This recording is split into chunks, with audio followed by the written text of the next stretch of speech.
Yes sir, good morning. चलो बेटे, सबको आवाज आ रही है? क्लास शुरू कर सकते हैं। Good morning everyone. कैसे बेटे आप सभी लोग? ये लो बेटे, क्लास आज थोड़ी सी पहले क्या करी, नंबर ऑफ स्टूडेंट ही कम हो गए। हाँ सर, अभी नींद से उठेंगे, जागेंगे। हमने सबको मैसेज कर दिया है सर, आ रहे हैं आ रहे हैं। मैंने कहा ठीक है, चलो आ रहे हैं तो कोई बात नहीं है, बहुत अच्छी बात है। और कौन है? अमित।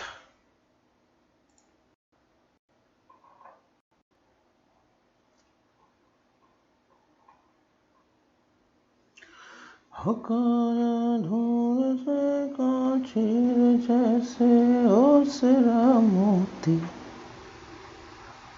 हो झोंका हवा का लग जाए।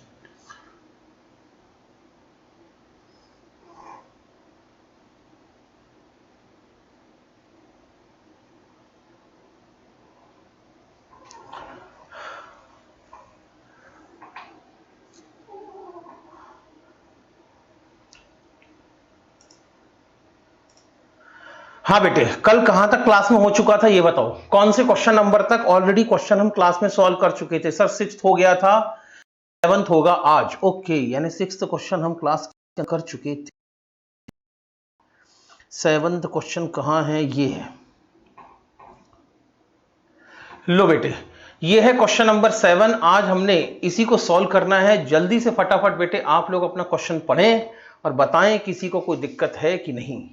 सर पढ़ना शुरू करें? हाँ बेटे, क्वेश्चन पढ़ना शुरू करो। मेरे नोट्स कहाँ हैं? ये है। हे भगवान, साफ सफाई के चक्कर में मेरे नोट्स को कोई जगह नहीं मिल पा रही है।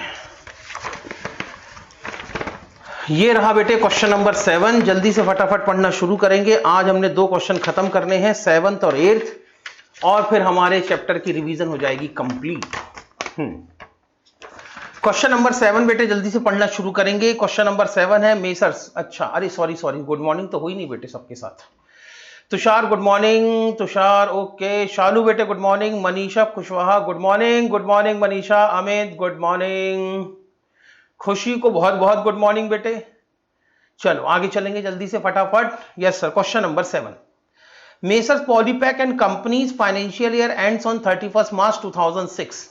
Their actual physical stock as on 31st March 2006 was rupees 6,25,000. इनका अकाउंटिंग पीरियड भी 31st मार्च 2006 को एंड हुआ है, और साथ में बेटे इन्होंने अपनी इन्वेंट्री की वैल्यूएशन भी 31st मार्च 2006 को ही की है।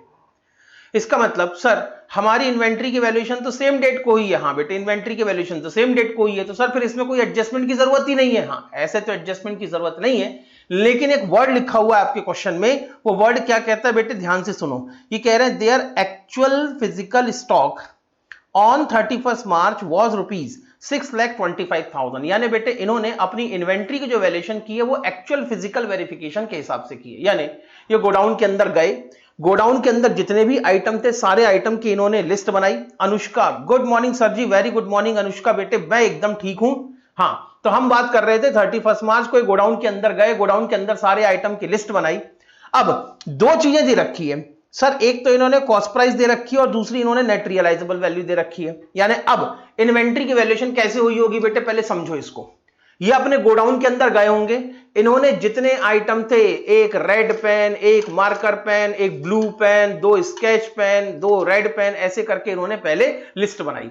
लिस्ट बनाने के बाद हर एक आइटम की क्वांटिटी लिखी, क्वांटिटी लिखने के बाद हर एक आइटम की कॉस्ट पर यूनिट लिखी होगी, फिर उसके बाद में हर एक आइटम की इन्होंने net realisable value per unit भी लिखी होगी। इस तरीके से इन्होंने एक्चुअल फिजिकल वेरिफिकेशन किया है, और एक्चुअल फिजिकल वेरिफिकेशन होता है 6,25,000 की कॉस्ट निकल के आती है और नेट रियलाइजेबल वैल्यू 6,40,000 की निकल के आती है। सर तो यहां पर 2 वैल्यू क्यों दी हुई है? 2 वैल्यू इसीलिए दी हुई है क्योंकि मैंने पहले भी कहा था आपके लिए जो रेलेवेंट अकाउंटिंग स्टैंडर्ड है इन्वेंट्री से related. Shivani good morning sir, good morning. अरे अच्छा सर कहा है क्या? सॉरी गुड मॉर्निंग शिवानी, पता नहीं मैं भावनाओं में बह गया था थोड़ा सा। आगे चलते हैं। तो जब हम अपनी इन्वेंट्री की वैल्यूएशन करते हैं तो कॉस्ट और नेट रियलाइजेबल वैल्यू जो दोनों में से कम हो उस पे की जानी चाहिए, ऐसा हमारा accounting standard 2 inventory valuation of inventory कहता है। इसलिए इन्होंने कॉस्ट भी निकाल ली, वैल्यूएशन ऑफ इन्वेंट्री भी निकाल ली। आगे चलते हैं, और क्या हुआ? अच्छा following information regarding the stocks are available. जो इन्होंने अभी इन्वेंट्री का फिजिकल वैल्यूएशन किया है, फिजिकल वेरिफिकेशन किया है, जिसकी अभी कॉस्ट और नेट रियलाइजेबल वैल्यू अभी अभी गर्मा गर्म भट्टी से बेटे निकाल के लाए हैं, ताजा ताजा। इसी स्टॉक के बारे में कुछ एडिशनल इंफॉर्मेशन भी अवेलेबल है, कुछ एडिशनल इंफॉर्मेशन भी यहां पर दी गई है। सर कौन सी दी गई है? पहली, गुड्स कॉस्टिंग ₹40,000 वर डैमेज्ड। जहां पे लिख दिया बेटे डैमेज, तो डैमेज गुड्स हमेशा कौन सा आइटम कहते हैं? हम इसको अपनी अकाउंट की लैंग्वेज में कहते हैं एबनॉर्मल आइटम। यानी कोई 40,000 रुपीज का हमारा एबनॉर्मल आइटम है और 40,000 रुपीज के 40,000 रुपीज का हमारा कोई एबनॉर्मल आइटम है और ये बुरी तरह से डैमेज हो चुका है। डैमेज हो चुका है इसलिए हम इसको एबनॉर्मल आइटम कह रहे हैं। And it's was expected that only 5,000 could be realised. और ऐसी उम्मीद है, इट वॉज एक्सपेक्टेड। एक्सपेक्टेड का मतलब क्या हुआ बेटे? उम्मीद। और ऐसी उम्मीद है कि इसको बेचकर that only 55,000 could be realised, यानी इसको बेच के हमें 5,000 रुपए मिल सकते हैं। Tanu Verma, good morning sir. Good morning Tanu बेटे, वेरी गुड मॉर्निंग। तनु आप शायद मेरी पेनड्राइव स्टूडेंट भी है क्या? आपने मतलब मेरा रेगुलर कोर्स भी सब्सक्राइब किया है क्या? जहां तक मुझे नाम याद आ रहा है बेटे, आपने क्या मेरा रेगुलर लेक्चर भी देखा हुआ है क्या?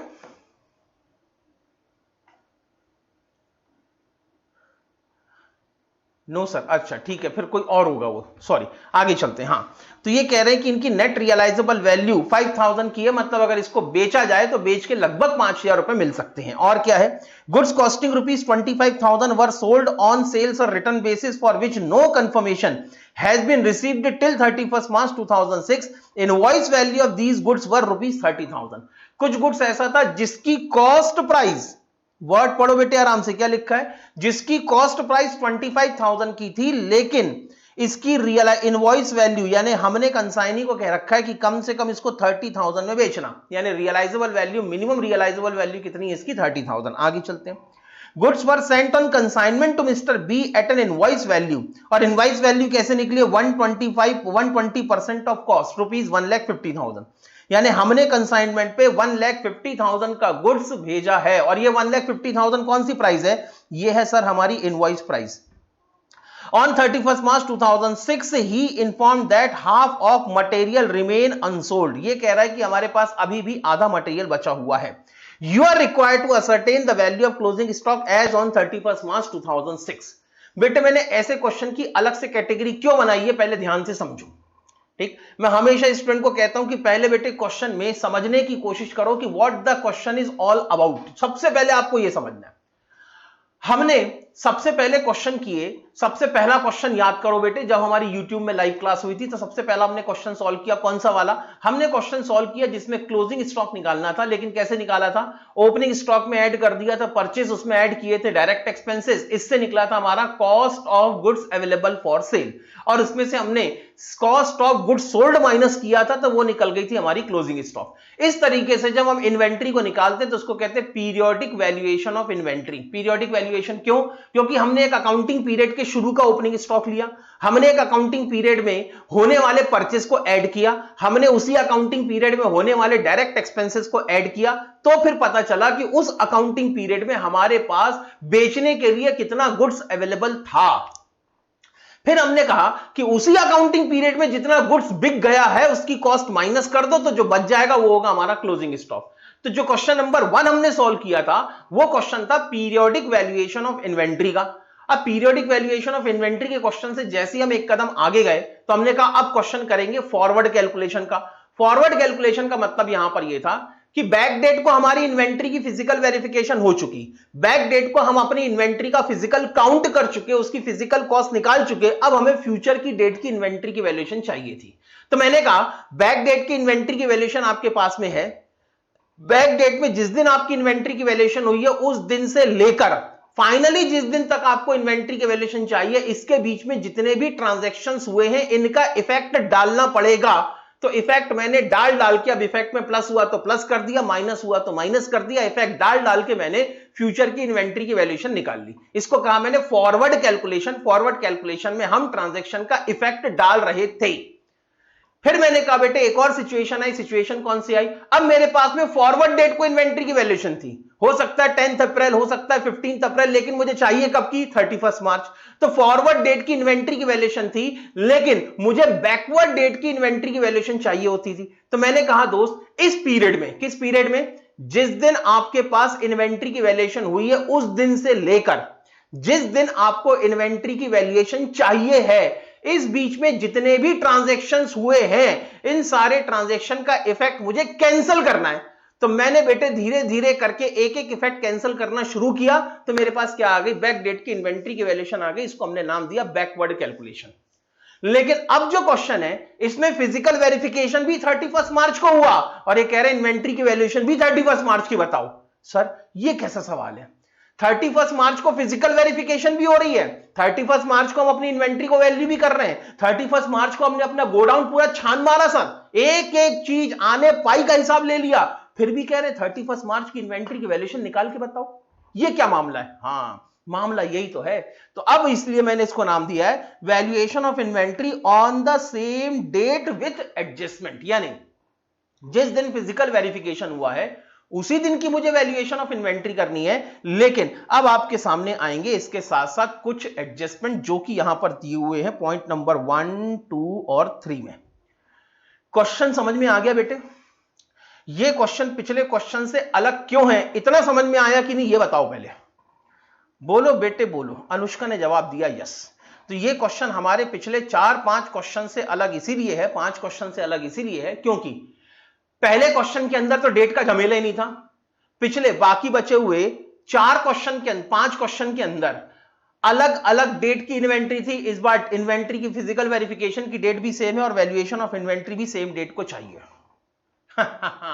इस क्वेश्चन को भी बेटे बड़ी शिद्दत से लिखें आप VIMP। सर ऐसा क्यों, ऐसा इसीलिए क्योंकि सीए फाउंडेशन ओल्ड कोर्स में नवंबर 2006 में ये वाला क्वेश्चन आया हुआ है, और जैसे मैं अभी देख रहा हूं इंस्टीट्यूट वाले जो ओल्ड कोर्स के अंदर क्वेश्चंस आए हैं उन्हीं क्वेश्चन की रिपीट टेलीकास्ट ज्यादा दे रहे हैं, और क्या कर रहे हैं, खाली खाली नाम बदल रहे हैं। जैसे यहां पर नाम लिखा हुआ है मेसर्स पॉलीपैक एंड कंपनी, तब मेसर्स पॉलीपैक एंड कंपनी का नाम बदल के कुछ और नाम लिख देंगे। यहां पर डेट लिखी हुई है 31 मार्च 2006, तो अब लिख देंगे 31 मार्च 2021।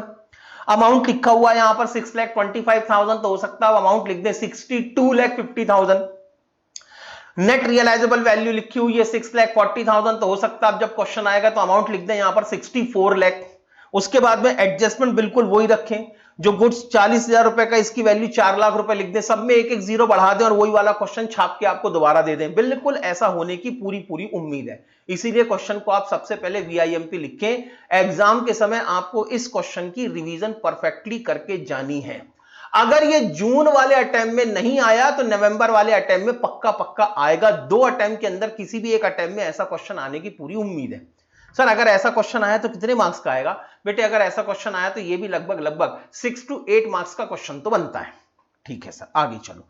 चलो बेटे इन्वेंट्री की वैल्यू निकालना शुरू करेंगे। सबसे पहला पॉइंट, एक एक पॉइंट को उठाएंगे, उसी को प्रोसेस करेंगे और आगे बढ़ेंगे। पहला पॉइंट था their actual physical stock on 31 March was rupees 6,25,000 और नेट रियलाइजेबल वैल्यू 6,40,000। यानी अगर मैं इन्वेंट्री की बात करूं तो 31 मार्च 2006 को एक्चुअल वेरिफिकेशन हुआ है और 2 वैल्यू पता चली है।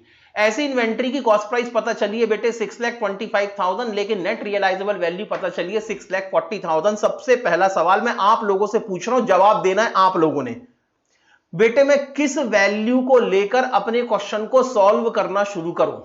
क्या मैं इन्वेंट्री की कॉस्ट 6,25,000 को बेस मान के वहां से अपना कैलकुलेशन शुरू करूं, या इन्वेंट्री की नेट रियलाइजेबल वैल्यू को स्टार्टिंग पॉइंट लूं? कॉस्ट सबको बात समझ में आ गई कि सर इन्वेंट्री की कॉस्ट अगर कम है, नेट रियलाइजेबल वैल्यू अगर ज्यादा है, तो शुरुआत हमेशा कॉस्ट से ही होनी चाहिए। और दूसरी बात, अगर फिजिकल वेरिफिकेशन के थ्रू अगर इन्वेंट्री निकाली जाती है, कभी भी क्वेश्चन के अंदर लिख दिया बेटे, याद रखें इस बात को, कभी भी क्वेश्चन के अंदर लिख दिया कि हमने गोडाउन के अंदर जाके फिजिकल वेरिफिकेशन किया और फिजिकल वेरिफिकेशन करने के बाद फलाना फलाना कॉस्ट निकल के आती है या ढिकाना ढिकाना नेट रियलाइजेबल वैल्यू निकल के आती है, तो हमेशा आप अपनी शुरुआत कॉस्ट पे ही करेंगे। सर ऐसा क्यों? सर मान लो अगर क्वेश्चन के अंदर नेट रियलाइजेबल वैल्यू 6 लाख होती, तो थोड़ी देर के लिए मैं सिस्टम बदल रहा हूं बेटे, ताकि एग्जाम में अगर कुछ दाएं बाएं हो जाए, आड़ा तिरछा हो जाए तो घबराना मत। मान लो बेटे यही क्वेश्चन एग्जाम में आ जाए और इसी क्वेश्चन के अंदर कॉस्ट प्राइस 6,25,000, तो ठीक है इतनी दी हुई है, लेकिन अगर मान लो net realisable value 6 lakh rupees दी होती, तब कहां से शुरू करते। मान लो बेटे यही क्वेश्चन एग्जाम में आ गया, नेट रियलाइजेबल वैल्यू अभी 6,40,000 दी हुई है, लेकिन अगर मान लो यही क्वेश्चन एग्जाम में आ गया और ऐसी इन्वेंट्री की नेट रियलाइजेबल वैल्यू अगर 6 लाख रुपीस होती, तो कहां से शुरू करते।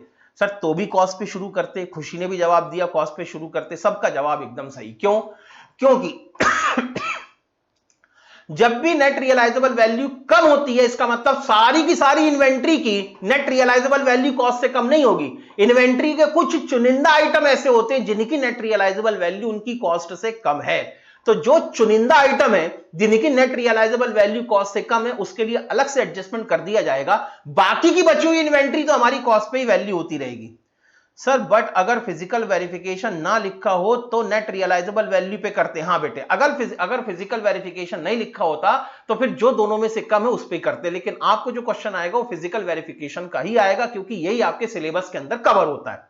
तो सर मनीषा ने जो अभी सवाल पूछा है कि सर अगर फिजिकल वेरिफिकेशन ना लिखा होता तो नेट रियलाइजेबल वैल्यू पे करते, ये वाली सिचुएशन बेटे आएगी, लेकिन ये वाली सिचुएशन आएगी आपके इंटरमीडिएट ग्रुप 1 के अंदर, क्योंकि इंटरमीडिएट ग्रुप 1 के अंदर आपका accounting standard 2 valuation of inventory applicable है, वो आपके सिलेबस का पार्ट है। तो जो वो आपके सिलेबस का पार्ट है तो फिर वो आपके एग्जाम के अंदर बिल्कुल कवर होगा। लेकिन फिलहाल सीए फाउंडेशन के लिए टेंशन ना ले, हमेशा फिजिकल वेरिफिकेशन वर्ड लिखा हुआ आपको मिलेगा। सर अगर मान लो फिजिकल वेरिफिकेशन ना लिखा हो तो बेटे सीए फाउंडेशन के लेवल पे आप ये मान लें, आप ये अज्यूम कर लें कि हमें जो इन्वेंट्री की वैल्यूएशन दी हुई है वो फिजिकल वेरिफिकेशन के हिसाब से दी हुई है, क्योंकि यही आपके सिलेबस में है। यहां तक बात समझ में आ गई बेटे? मनीषा बताओ बेटे, अजम्पशन समझ में आ गई? अजम्पशन यहां पर ये होगी कि हम हमेशा कॉस्ट पे ही शुरू करेंगे। वैसे तो फिजिकल वेरिफिकेशन वर्ड लिखा हुआ होगा, ना भी हुआ तब भी आप कॉस्ट पे ही शुरू करेंगे, भले ही उस इन्वेंट्री की नेट रियलाइजेबल वैल्यू कम हो। आगे चलते हैं। तो हमारा क्वेश्चन बेटे यहीं से शुरू होगा। तुषार का आंसर आया यस सर। क्लास में बेटे इतने सारे स्टूडेंट हैं, लेकिन जवाब देने वाले वही गिने चुने 4-5 लोग। कहां गए ज्ञान, कहां गए अमित, कहां गई अदिति, कहां गई आशी? अरे कम से कम यस और नो तो बोलो बेटे, इसी बहाने 2 वे कम्युनिकेशन तो शुरू होगा। कम से कम बेटे तुम कुछ तो बोलोगे, मैं तुम्हारे मन के भावों को कुछ तो सुन पाऊंगा बेटे। यस सर शुरू कीजिए कार्यक्रम। ओके बेटे, चलो आज का कार्यक्रम शुरू करते हैं। आज का कार्यक्रम हमारा सांस्कृतिक कार्यक्रम है बेटे। ये लो, statement of the valuation of stock as on 31 March 2006 particular amount. शुरुआत करनी है बेटे कॉस्ट प्राइस से। कॉस्ट प्राइस से शुरू करनी है तो यहीं से लिखेंगे value of inventory as on 31 March 2006। चाहो तो बेटे यहां पे ब्रैकेट में लिख सकते हो, मैंने लिखा ब्रैकेट में लिख सकते हो यहां पर कॉस्ट। ठीक, 6,25,000 की कॉस्ट है। इसी में कुछ एडजस्टमेंट ऐड हो सकते हैं, इसी में कुछ एडजस्टमेंट लेस हो सकते हैं, तो फाइनली आपको मिल जाएगी value of inventory to be presented in final account. ये आपको वो वैल्यू मिलेगी जो आपको अपने फाइनल अकाउंट यानी ट्रेडिंग अकाउंट के क्रेडिट साइड में और बैलेंस शीट में एसेट साइड में लिखनी है। ठीक है सर। अब इसको प्रोसेस करने के लिए एक एक एडजस्टमेंट को उठाओ। पहली लाइन जो लिखी थी बेटे, पहली लाइन हमने यूटिलाइज कर ली। अब आज पहले एडजस्टमेंट पे, goods costing rupees 40,000 were damaged badly and it was expected that 5,000 could be realized। सही हो गलत हो मुझे कोई फर्क नहीं पड़ता, तुमको भी फर्क नहीं पड़ना चाहिए। ये बताओ अगर तुम होते तो इस एडजस्टमेंट का क्या करते? मुझे दो चीजों में जवाब चाहिए। सर इसको ऐड करेंगे या इसको लेस करेंगे और अमाउंट कितना होगा, ये दो चीजों में जवाब चाहिए।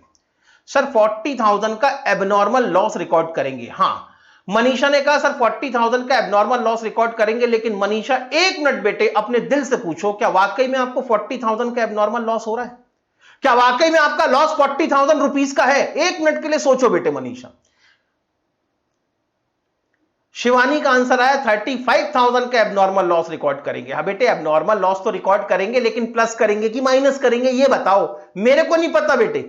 एबनॉर्मल लॉस रिकॉर्ड करेंगे मान लिया मैंने, मुझे आंसर चाहिए सर ऐड करना है या लेस करना है? लेस करना है 35,000, लेस करना है 35,000, तो लेस करना है 35,000, लेस करेंगे 35,000। हाँ बेटे एकदम सही। बेटे मनीषा समझ में आया 35,000 लेस क्यों करेंगे? बेटे मनीषा समझ में आया 35,000 हम लेस क्यों करेंगे? सुनो, असल में हमने अपनी इन्वेंट्री की वैल्यूएशन के लिए सर कंसेप्ट ऑफ प्रूडेंस के अकॉर्डिंग तो 40,000 होना चाहिए ना, क्योंकि अभी तक प्रॉफिट। अरे हां सर, कंसेप्ट ऑफ प्रूडेंस आ गया बीच में। कंसेप्ट ऑफ प्रूडेंस कहता है कि भाई जो भी आपका फ्यूचर का एक्सपेक्टेड लॉस होगा, आपको ऐसा लगता है कि फ्यूचर में हमें इतने रुपए का लॉस हो सकता है या फ्यूचर में ये खर्चा हमारे सामने आ सकता है और इसकी सर्टेनिटी बहुत ज्यादा है, इसकी प्रोबेबिलिटी बहुत ज्यादा है, तो ऐसे फ्यूचर के एक्सपेक्टेड लॉसेस को आपको अभी रिकॉर्ड कर देना चाहिए। लेकिन अगर आपको ऐसा लगता है कि फ्यूचर में हम ये प्रॉफिट कमाने वाले या फ्यूचर में हम वो इनकम कमाने वाले, तब हमको अकाउंट की बुक में इस इनकम को रिकॉर्ड नहीं करना चाहिए, इस प्रॉफिट को रिकॉर्ड नहीं करना चाहिए। That is your concept of prudence. अब मनीषा ने कहा कि सर कंसेप्ट ऑफ प्रूडेंस के हिसाब से जो भी हमारा फ्यूचर का एक्सपेक्टेड लॉस होगा वो हमें अकाउंट की बुक में रिकॉर्ड करना चाहिए।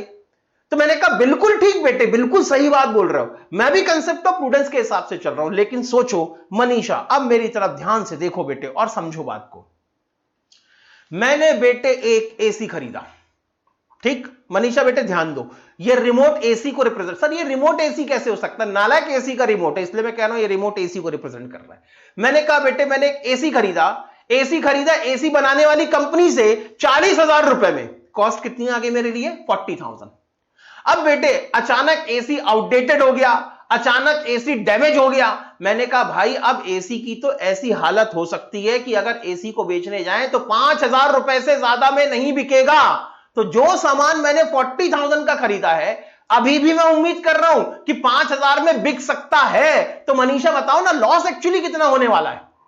मैं आपसे पूछता हूं, आपने कोई सामान 40,000 का खरीदा और आपको ऐसा लगता है कि गुड्स डैमेज हो चुका है, गुड्स खराब हो चुका है और ये 5,000 रुपए में लेकिन बेचा जा सकता है, तो बताओ बेटे आपका फ्यूचर का एक्सपेक्टेड लॉस कितने रुपए का है?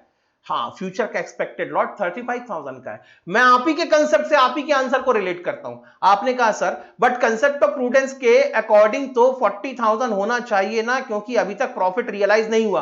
बेटे प्रॉफिट की तो मैं बात ही नहीं कर रहा, मैं तो कॉस्ट को रियलाइज करने की बात कर रहा हूं। What is the meaning of profit?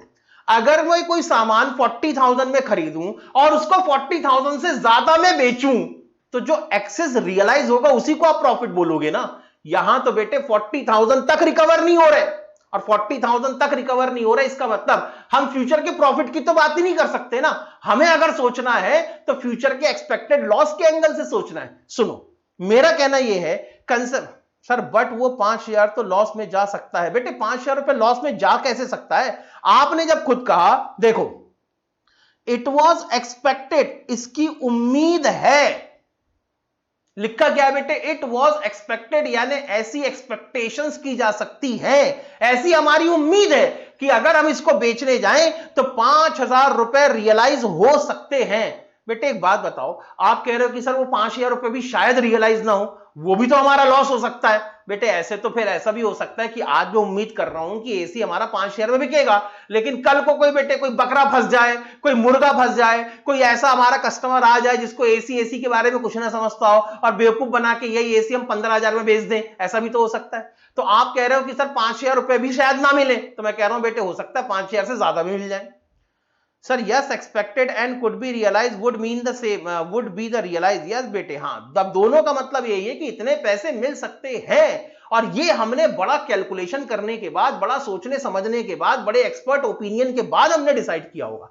यानी अगर कोई कहता है कि लगभग 5,000 रुपए रियलाइज हो सकते हैं, इसका मतलब इसकी एक्सपेक्टेड मार्केट वैल्यू लगभग 5,000 की है और इतने तो लगभग मिल ही जाएंगे। बाकी फ्यूचर में क्या होगा इसके बारे में तो एग्जैक्टली किसी को नहीं पता होता।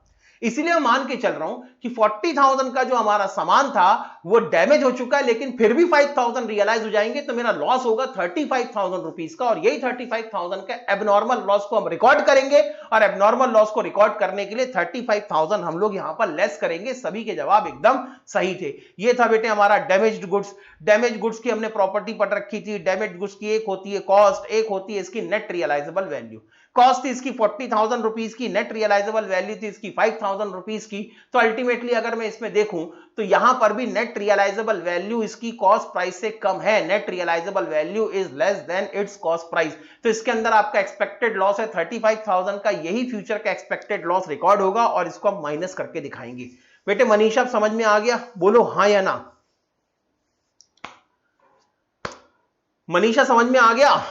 जी सर, ओके मैडम, आगे बढ़ो। लो सेकंड पॉइंट है गुड्स कॉस्टिंग ₹25,000। कहां गया? हाँ, goods costing ₹25,000 were sold on sales और return basis for which no confirmation has been received till 31 March 2006। Invoice value of these goods were ₹30,000। सभी से मेरा सवाल है, ये एडजस्टमेंट आपके सामने है, ऐड करना है या लेस करना है, और अमाउंट कितना होगा?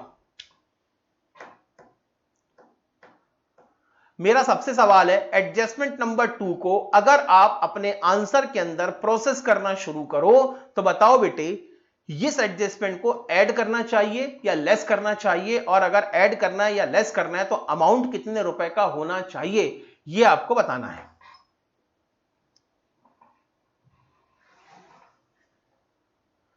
ऐड करेंगे 30,000, 25,000। खुशी का आंसर हुआ 25,000 ऐड, तुषार का आंसर है 25,000 ऐड। बेटे बाकी जितने स्टूडेंट हैं, मनीषा ने आंसर दिया 30,000 ऐड करेंगे। मनीषा ने 30,000, तुषार, अमित का 25,000, ज्ञान का 30,000, शालू का आंसर आया 25,000 ऐड करेंगे और 30,000 लेस करेंगे। ओके, आशी का आंसर आया 25,000 ऐड, तनु का आंसर आया 25,000 ऐड। और बेटे मेरा आंसर सुनो। हाँ सर, आपका आंसर बताओ। बेटे मैं अपने आंसर को ऐसे देखता हूं, मैंने 31 मार्च को, अब बेटे जिनका आंसर 25,000 रुपीज ऐड करेंगे मैं उनके लिए भी, और जिन्होंने 30,000 के बीच में थोड़ा सा कंफ्यूजन आ गया उनके लिए भी मैं इसको डिटेल में एक्सप्लेन कर रहा हूं। अब पहले बात ध्यान से सुनो। 31 मार्च को मैं गोडाउन के अंदर गया, गोडाउन के अंदर मैंने फिजिकल वेरिफिकेशन की, एक एक आइटम को काउंट किया, उसकी कॉस्ट निकाली, उसकी नेट रियलाइजेबल वैल्यू निकाली। ये एक्चुअल स्टॉक टेकिंग मेरे गोडाउन के अंदर हुई थी, और ये कह रहे हैं 25,000 की कॉस्टिंग का गुड्स हमने सेल्स और रिटर्न बेसिस पर कस्टमर को भेजा था, जिसकी 31 मार्च तक कोई कंफर्मेशन नहीं आई। तो पहले तो ये बताओ, क्या ये 25,000 की कॉस्ट प्राइस का गुड्स हमारे गोडाउन में इंक्लूडेड है, हमारे स्टॉक में जुड़ा हुआ है, हां या ना? बताओ बेटे, यस और नो में जवाब दो। शिवानी ने आंसर दिया यस, नहीं, हां, बिल्कुल सही जवाब। बेटे एक बात बताओ, क्वेश्चन खुद कह रहा है goods costing ₹25,000 were sold on return basis for which no confirmation received till 31 March. यानी बेटे ये गुड्स आपने 31 मार्च को बेचा कि 31 मार्च के पहले बेच चुके थे? सोचो ना सर, जब ये कह रहे हैं कि कोई कंफर्मेशन नहीं आई है टिल 31 मार्च तक, यानी 31 मार्च तक हम इंतजार करते रहे कि हमारा कस्टमर या तो हां बोलेगा, हमारा कस्टमर या तो ना बोलेगा, हमको हमारा गुड्स रिटर्न करेगा, लेकिन 31 मार्च तक कस्टमर ने ना तो हां बोला है ना तो ना बोला है। इसका सीधा सीधा मतलब है कि ये गुड्स हम 31 मार्च के पहले ही रिटर्न बेसिस पर अपने कस्टमर को भिजवा चुके थे। तो यहां पर जब 31 मार्च को फिजिकल वेरिफिकेशन हुई होगी तो क्या ये गुड्स हमारे स्टॉक में इंक्लूडेड है? तो जवाब मिलता है ना, क्योंकि 31 मार्च के पहले ही ये कस्टमर को जा चुका है। ये गुड्स हमारे गोडाउन में नहीं है, ये गुड्स कस्टमर के गोडाउन में पड़ा हुआ है। तो अगर मैं तुमसे कहूं कि ये 25,000 का गुड्स हमारे गोडाउन में है कि कस्टमर के गोडाउन में, तो जवाब मिलता है कि सर ये गुड्स अभी भी कस्टमर के गोडाउन में है। और अगर कस्टमर के गोडाउन में है, इसका मतलब ये हमारे गोडाउन में इंक्लूडेड नहीं है, और हमने जब अपने फिजिकल वेरिफिकेशन की होगी गोडाउन में, तब उस समय ये गुड्स हमारी इन्वेंट्री में जुड़ा हुआ नहीं है। This goods is not included in our inventory. ये गुड्स हमारी इन्वेंट्री में इंक्लूडेड नहीं है, लेकिन ये गुड्स कस्टमर के गोडाउन में पड़ा हुआ है। तो बताओ बेटे, क्या इसके मालिक हम हैं? बताओ ना बेटे, क्या इस गुड्स के मालिक हम हैं? Are we the owner of these goods? हां सर, बिल्कुल। तो बेटे दोनों शर्तें तो पूरी हो रही है। पहली बात, ये मेरे स्टॉक में जुड़ा हुआ नहीं है, लेकिन इस गुड्स का मालिक मैं हूं।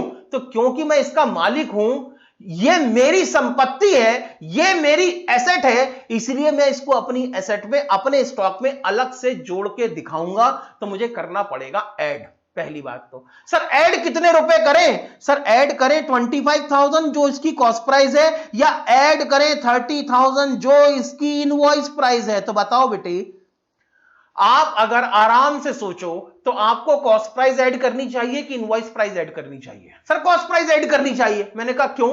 अगर मैं इनवॉइस प्राइस ऐड कर दूं तो क्या गलती हो जाएगी? सर इनवॉइस प्राइस अगर ऐड कर दिया तो 5,000 रुपए का साथ में, तो सर सेल्स में भी, तो बेटे फिर तुम सेल्स पे आ गए। यहां बात इन्वेंट्री की वैल्यूएशन की हो रही है। मैंने कल ही समझाया था कि या तो आप इसको सेल्स में से माइनस करके दिखाते, लेकिन हमारे क्वेश्चन में सेल्स का कोई जिक्र नहीं है।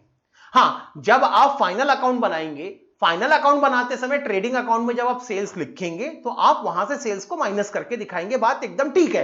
बात यहां पर किसकी हो रही है? इन्वेंट्री की वैल्यूएशन की हो रही है। तो आप कह रहे हो सर सेल्स में से माइनस करके दिखाएंगे, बिल्कुल मैं आपकी बात मानता हूं। अगर सर वो सेल्स हो गई होती तो उसके बाद वैल्यूएशन कर रहे होते स्टॉक का, तो फिर तो इनवॉइस पे रिकॉर्ड करते। बेटे अगर वो सेल हो गई होती तो आप उसको अपने स्टॉक में रिकॉर्ड ही क्यों करते? अगर वाकई में कस्टमर ने उसको एक्सेप्ट कर लिया होता, सेल तो तभी होती ना जब कस्टमर उसको एक्सेप्ट कर लेता, और अगर कस्टमर वाकई उसको एक्सेप्ट कर लेता तो फिर क्या आप उसके मालिक रहते? और जब आप उसके मालिक होते ही नहीं तो उसको अपनी इन्वेंट्री में क्यों ऐड करते? अरे हां सर, कोई बात नहीं बेटे, कोई याद, देन नो एडजस्टमेंट। हाँ, ये है तुषार का सही आंसर, देन नो एडजस्टमेंट। तब तो एडजस्टमेंट की जरूरत ही नहीं पड़ती। तो बेटे एक सवाल अभी चल रहा था। हाँ सर, सर सेल्स में भी तो लेस करेंगे 30,000। बेटे शालू तुम्हारा डाउट एकदम सही है, लेकिन क्या हम यहां पे करेक्ट सेल्स निकाल रहे हैं या हम करेक्ट स्टॉक निकाल रहे हैं? पहले आप अपना पर्पस समझो ना, कि आप किसी क्वेश्चन को सॉल्व करते समय असल में क्या कर रहे हो। हमसे क्वेश्चन कह रहा है कि इन्वेंट्री की वैल्यूएशन निकाल के बताओ, तो इन्वेंट्री में जो एडजस्टमेंट होना चाहिए मैंने करके बता दिया। हमारा क्वेश्चन अगर हमसे कहता कि करेक्टेड सेल्स निकाल के बताओ, तब बेटे मैं इसको सेल्स में से ही माइनस करके दिखाता। फिर सेल्स में से माइनस करते समय 30,000 माइनस करता और स्टॉक में ऐड करते समय 25,000 ऐड करता। यहां तक ये मुद्दा है। ठीक है सर, तो बेटे सबको समझ में आ गया? जल्दी से फटाफट बताओ इस एडजस्टमेंट का क्या करना चाहिए। फिर से एक बार बताओ बेटे, तुमने आंसर दे चुके मान लिया मैंने, लेकिन फिर से मैंने एक बार इस पॉइंट को समझाया है। अब तुम बताओ इसका क्या करना चाहिए। 25,000 एड। सर एक ही बात आप बार बार लिखवाते हो बेटे। बार बार मैं इसलिए लिखवाता हूं because I want to make sure कि यहां पर बेटे आपको बातें समझ में आ गई है। मैं हर एक टाइप का एक क्वेश्चन सॉल्व करवा रहा हूं और मेरा ध्यान सिर्फ उन्हीं क्वेश्चंस के ऊपर अभी ज्यादा है जिनके एग्जाम में आने की उम्मीद है, क्योंकि जून में आपका पेपर होने वाला है। मैं दाएं बाएं ऊपर नीचे उठा पटक वाले कोई भी क्वेश्चन आपको सॉल्व नहीं करवाना चाहता। मैं ये नहीं, फिर से बता देंगे, नेट थोड़ा कट गया था। अरे भाई इतना लंबा चौड़ा डिस्कशन ज्ञान बार बार नहीं कर सकते, समझा करो। 10:29 हो गए, 10:30 बज गए। इसके बाद एक बहुत बड़ा क्वेश्चन मैंने सॉल्व करवाना है, वो लगभग 1 घंटे का समय खाएगा।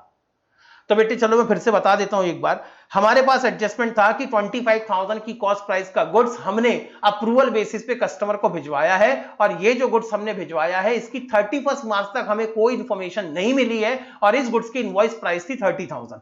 यानी अगर मैं इस गुड्स को कस्टमर को भिजवा चुका हूं, कोई नहीं, मैं नहीं बेटे जल्दी समझो समझो समझो समझो समझो समझो समझो समझो, जल्दी समझो। हाँ, तो ये गुड्स मैं 31 मार्च के पहले ही कस्टमर को अप्रूवल बेसिस पर भिजवा चुका हूं। इसका मतलब जब मैंने 31 मार्च को अपनी एक्चुअल इन्वेंट्री की वैल्यूएशन की, उस दिन ये स्टॉक में इंक्लूडेड नहीं था, ये मेरे स्टॉक में जुड़ा हुआ नहीं था।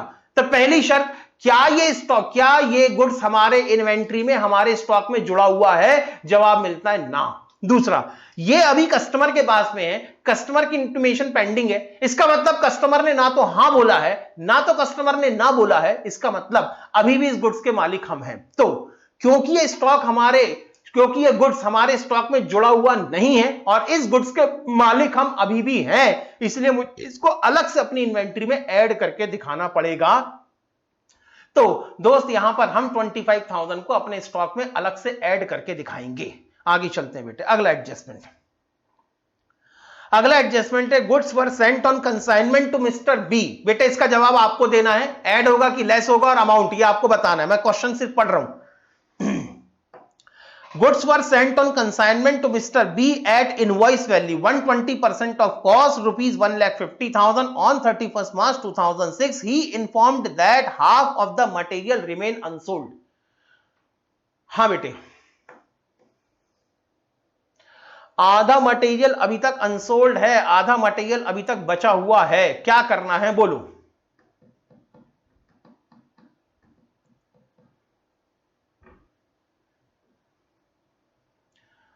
तुषार सिर्फ ऐड से काम नहीं चलेगा, अमाउंट भी लगेगा। 62,500 ऐड होगा, let me check this out.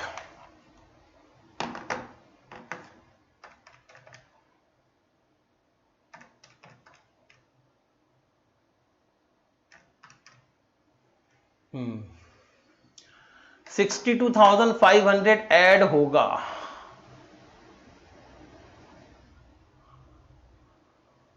सभी का आंसर बेटे सही है, बस ज्ञान की तरफ से एक छोटी सी गलती है। 1,50,000 इंटू 100 डिवाइडेड बाय 125 नहीं होगा ज्ञान, इन्होंने खुद कह रखा है 120% ऑफ कॉस्ट, तो ये होगा 100 डिवाइडेड बाय 120।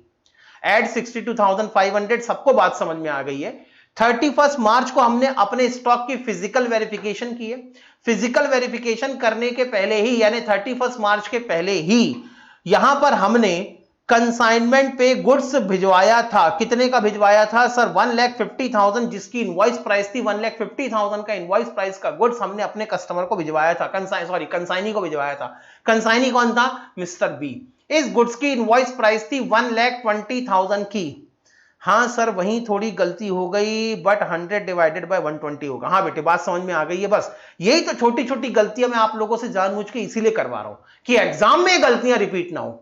अब बेटे दिन भर आपको क्या कोशिश करनी चाहिए? दिन भर आपको आज ये कोशिश करनी चाहिए कि क्लास में आपने जो सवालों के जवाब गलत दिए हैं वो दिन भर आपके दिमाग में घूमते रहने चाहिए कि यार ये क्वेश्चन का आंसर कैसे गलत हो गया, ये क्वेश्चन का आंसर मैंने क्यों गलत लिख दिया। अच्छा क्वेश्चन में आज की क्लास में इंपॉर्टेंट पॉइंट क्या था जो मेरे लिए नया था। अगर दिन भर 3-4 बार भी आपने इसको रिकॉल कर दिया ना, खाना खाते समय, पानी पीते समय, घूमते फिरते समय, अगर 3-4 बार भी रिकॉल कर दिया तो फिर ये गलती आपके एग्जाम में होगी ही नहीं, ये बात श्योर है। आगे चलते हैं।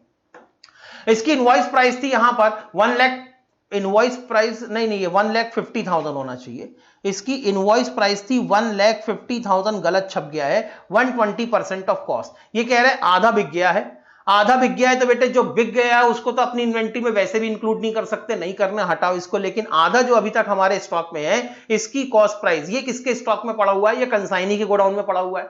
फिजिकल वेरिफिकेशन हमने हमारे गोडाउन की है। हमने हमारे गोडाउन की जब फिजिकल वेरिफिकेशन की तो उसके अंदर पता चला हमारे पास 6,25,000 रुपीज का स्टॉक है। लेकिन ये जो आधा स्टॉक बचा हुआ है ये किसके गोडाउन में है? कंसाइनी के गोडाउन में है। और क्योंकि इसके मालिक हम हैं तो इसको अलग से ऐड करके दिखाएंगे, लेकिन इसकी कॉस्ट ऐड करके दिखाएंगे।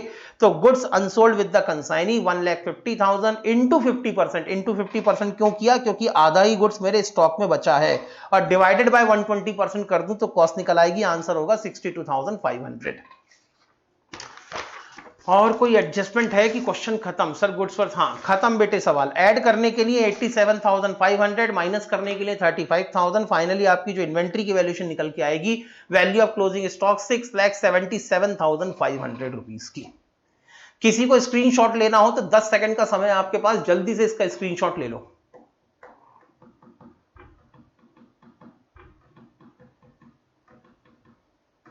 डन सर, ओके स्क्रीनशॉट ले लिया गया है। अब अगला इंपॉर्टेंट सवाल, अगला इंपॉर्टेंट सवाल बेटे मैं इसीलिए कह रहा हूं क्योंकि अगर आपने नोट्स डाउनलोड, सर साथ साथ सॉल्व कर रहे थे, वेरी गुड बेटे। हां अगर आपने नोट्स को डाउनलोड किया होगा तो आपने पढ़ा होगा बेटे ये क्वेश्चन मई 2000 में आया है। उस समय 9 मार्क्स का क्वेश्चन आया था, लेकिन अब अगर एग्जाम में आएगा तो कम से कम 10 मार्क्स का क्वेश्चन आएगा।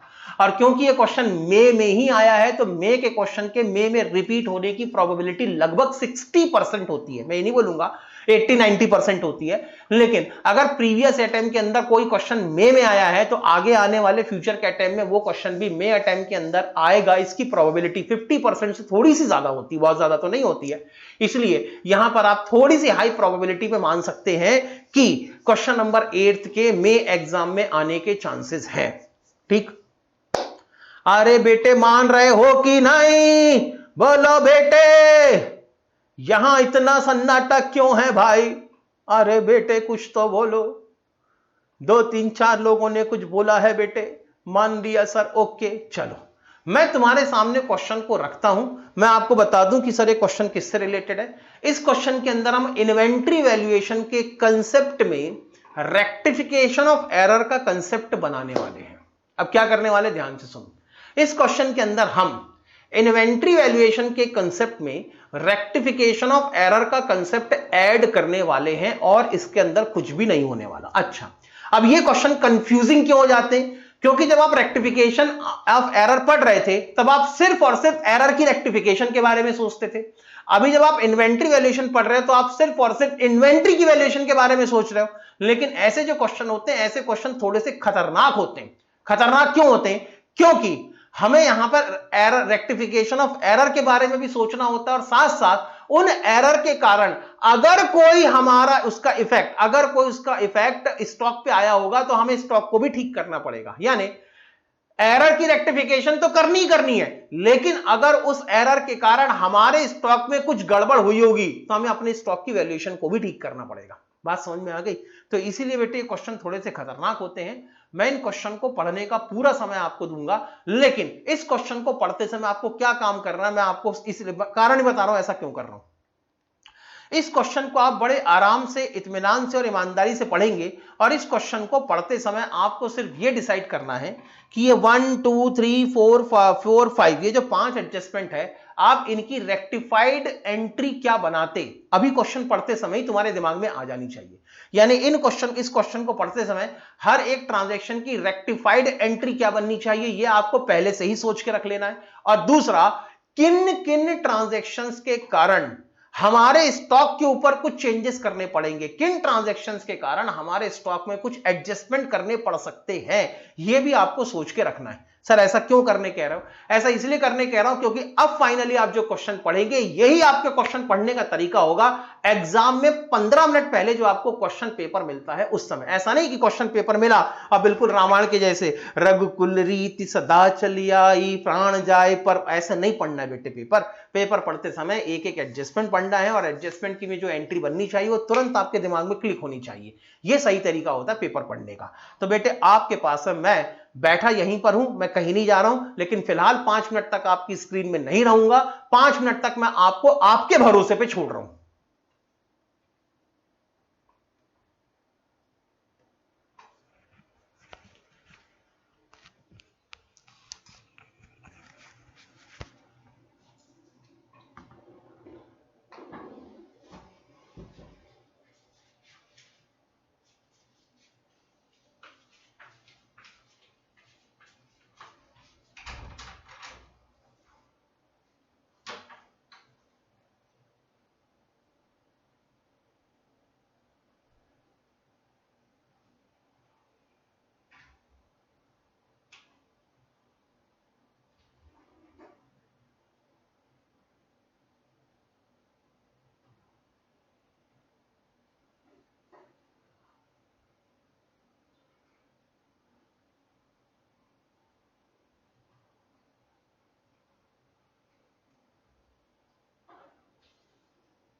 5 मिनट कंप्लीट हो चुके हैं। उम्मीद है आप लोगों ने पूरे कंसंट्रेशन से क्वेश्चन को पढ़ा होगा।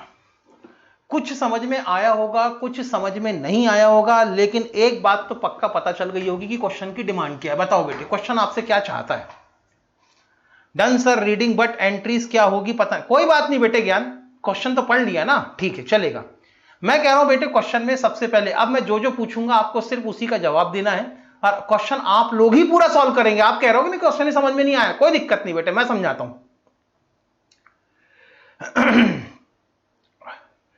Sir profit and loss adjustment account में समझ में नहीं आया, क्या एंट्री करें? अरे कोई बात नहीं बेटे, कोई बात नहीं। अभी आपको ऐसा लग रहा है ना कि क्वेश्चन आपके समझ में नहीं आया, मैं क्वेश्चन पढ़ाऊंगा, मैं क्वेश्चन आपसे बोलूंगा, क्वेश्चन आप ही सॉल्व करेंगे, ये मेरी गारंटी है बेटे, मैं कुछ भी नहीं करूंगा। ऐसे क्वेश्चन जब आपके सामने आए, यानी ये जो क्वेश्चन होते हैं ना बेटे, ऐसे क्वेश्चन स्टूडेंट को डराने के लिए बनाए जाते हैं, स्टूडेंट का कॉन्फिडेंस हिलाने के लिए बनाए जाते हैं। बस इंस्टीट्यूट, और मालूम है बेटे इन्वेंटरी वैल्यूएशन का क्वेश्चन कौन से नंबर पे आता है? इन्वेंटरी वैल्यूएशन का क्वेश्चन सेकंड नंबर पे आता है। यानी जो क्वेश्चन नंबर 2 है, सर रेक्टिफिकेशन कराना चाहता है एंड जो स्टॉक में ऐड करना हो वो करना है। हाँ, एक तो इनका कहना है कि एरर्स को रेक्टिफाई करके बताओ, और आप अपने स्टॉक को एडजस्ट करके बताओ। और पढ़ो बेटे, और पढ़ो, बताओ क्वेश्चन की फाइनली डिमांड क्या है। ये ऐसे क्वेश्चन बेटे स्टूडेंट को डराने के लिए दिए जाते हैं, और हमेशा इन्वेंट्री का क्वेश्चन आता है क्वेश्चन नंबर 2 में। क्वेश्चन नंबर 2 में डालने का इनका एक साइकोलॉजिकल रीजन है। साइकोलॉजिकल रीजन यहां पर यह है कि स्टूडेंट जब क्वेश्चन पेपर पढ़ेगा तो क्वेश्चन नंबर 1 तो कंपलसरी है, वो तो उसने करना ही करना है, लेकिन जैसे ही वो क्वेश्चन नंबर 2 पढ़ेगा, क्वेश्चन नंबर 2 में आ जाएगा इन्वेंट्री का। हाँ, नेट प्रॉफिट करेक्ट करना है और स्टॉक की वैल्यू और नेट एडजस्टेड प्रॉफिट निकालना है। बिल्कुल ठीक। चलो, क्वेश्चन तुमने पढ़ लिया, यानी 20% जंग तुमने जीत ली, 20% लड़ाई तुम जीत चुके। अब बात आती है बचे हुए 80% की। अब तुम्हें यह भी पता चल गया कि क्वेश्चन की डिमांड क्या है, यानी 10% तुमने लड़ाई और जीत ली बेटे, सिर्फ 70% बाकी है। अब तुम्हें यहां पर नेट प्रॉफिट निकालना है और इन्वेंट्री की वैल्यूएशन निकालनी है एज ऑन 31 मार्च 1999।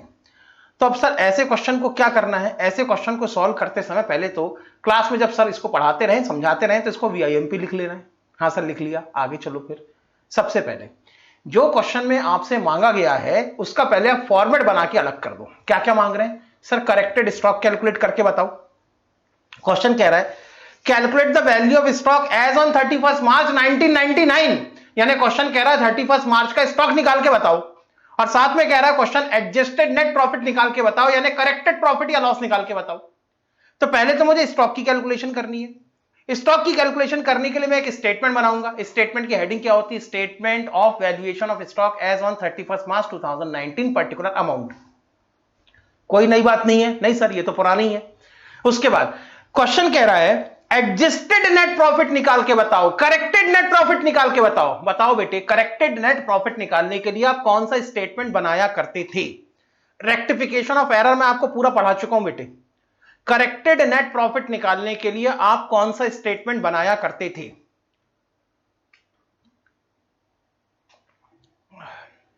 नहीं Amit, profit and loss account नहीं बनाते थे। प्रॉफिट एंड लॉस अकाउंट तो पहली बार प्रॉफिट या लॉस निकालने के लिए बनाते थे। अगर हमारा प्रॉफिट गलत निकला है तो गलत प्रॉफिट को ठीक करने के लिए और करेक्टेड प्रॉफिट निकालने के लिए हम बनाते थे profit and loss adjustment account. लो बेटे, particular amount profit and loss adjustment account. सबसे पहले तो आप ये काम कर लो अपना। सर ये काम करने से क्या होगा? ये काम करने से आपके मन में जो बीच बीच में ये कर लेता हूं, मैं वो कर लेता हूं, मैं ऐसा कर लेता हूं, मैं वैसा कर लेता हूं, ये मन के भाव खत्म हो जाएंगे। फिर आप क्वेश्चन पे पूरी तरह से सही तरीके से कंसंट्रेट कर पाओगे। अब सर क्या करना है? अब ऐसे क्वेश्चन को सॉल्व करने के लिए सबसे पहला एडजस्टमेंट, सबसे पहले तो देखो ओपनिंग इंफॉर्मेशन क्या दी हुई है। सर ओपनिंग पैराग्राफ, मैं सिर्फ ओपनिंग पैराग्राफ पढ़ रहा हूं। बताओ बेटे ओपनिंग पैराग्राफ में तुमको क्या क्या मिल गया? बताओ बेटे ओपनिंग पैराग्राफ में तुम्हें क्या क्या मिल गया?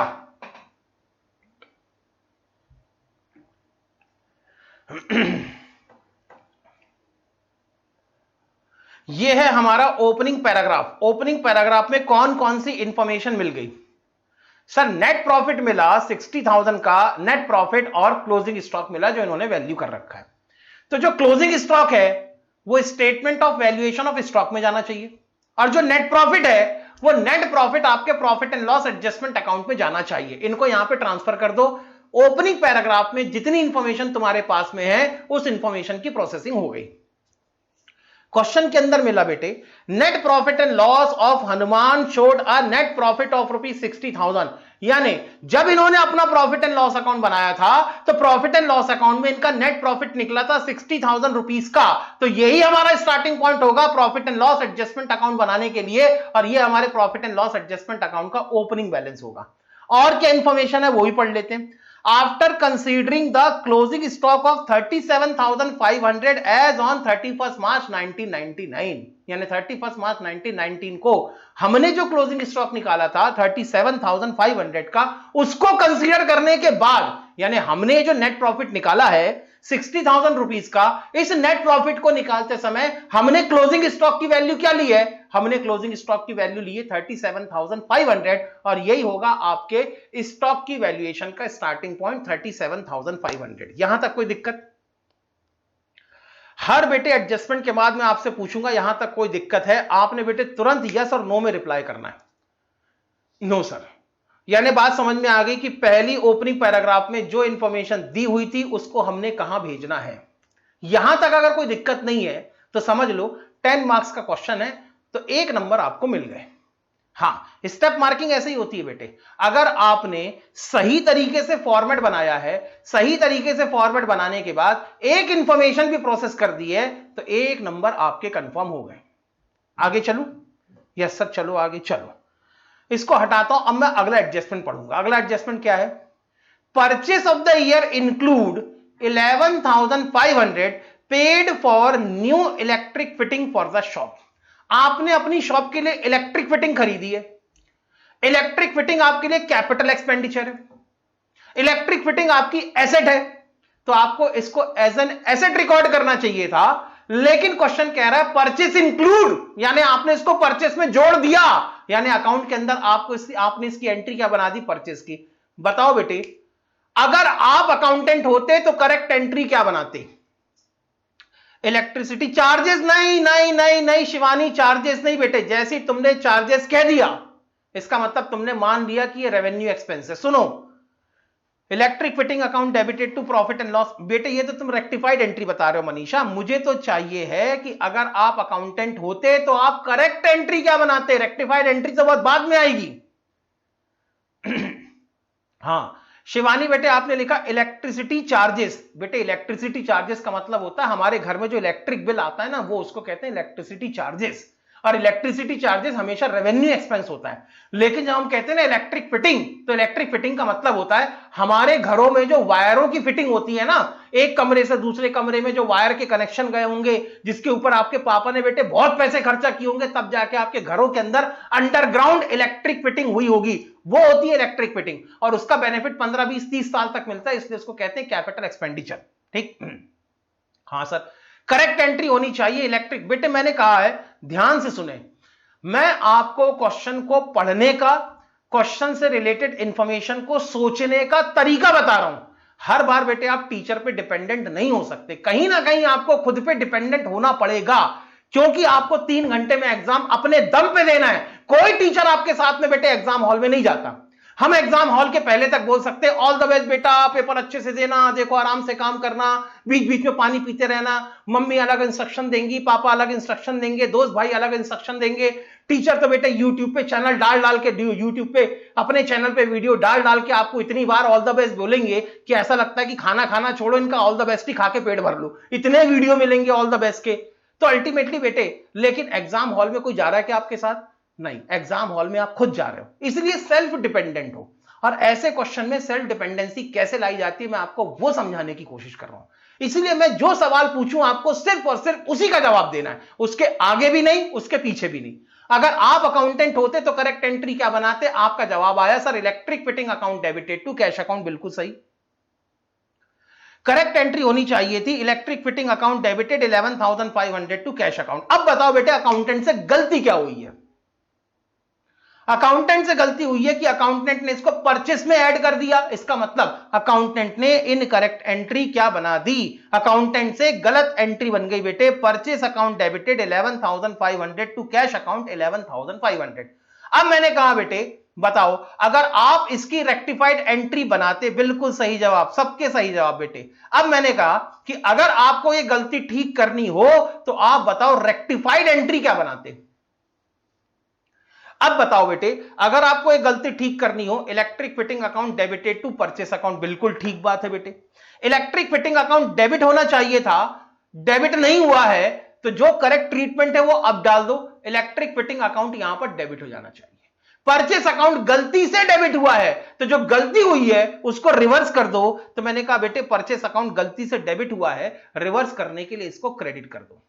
अब ये बताओ हम अपने एरर की रेक्टिफिकेशन कब कर रहे हैं, प्रॉफिट एंड लॉस अकाउंट बनाने के पहले कि प्रॉफिट एंड लॉस अकाउंट बनाने के बाद। Electric fitting account debited to profit and loss adjustment account, बिल्कुल ठीक जवाब है अनुष्का, सभी का जवाब बाद में।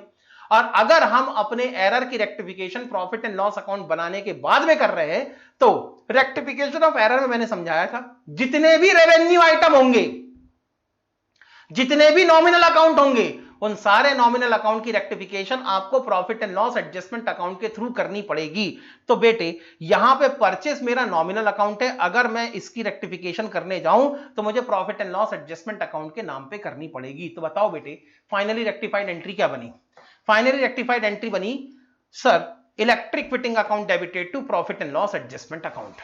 बेटे क्या इसके कारण आपकी इन्वेंट्री की वैल्यूएशन में कोई गलती हुई होगी? मैं आपसे सवाल पूछ रहा हूं बेटे, क्या इसके कारण हमारी इन्वेंट्री की वैल्यूएशन में कोई गलती हुई होगी, हां या ना?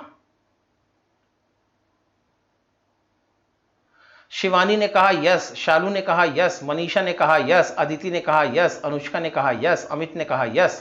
हां सर परचेज ज्यादा ऐड हो गई होगी। ओके शिवानी, सर स्टॉक बढ़ा होगा। तुषार ने कहा यस, ज्ञान ने कहा यस। बेटे मैं कहता हूं नो, हमारे स्टॉक में हमारी इन्वेंट्री की वैल्यूएशन में कोई गलती नहीं हुई है इसके कारण। सर कैसी बात कर रहे हो, हमारी इन्वेंट्री में कोई गलती नहीं हुई। बेटे एक बात बताओ, आपने अपनी इन्वेंट्री पीरियोडिक वैल्यूएशन के हिसाब से निकाली है कि फिजिकल वेरिफिकेशन के हिसाब से निकाली है? हां शालू ने कहा है क्या कर रहे हो ये सब, ऐसे कैसे हो सकता है? तो वही बेटे मैं आपको सोचने का तरीका बता रहा हूं ना।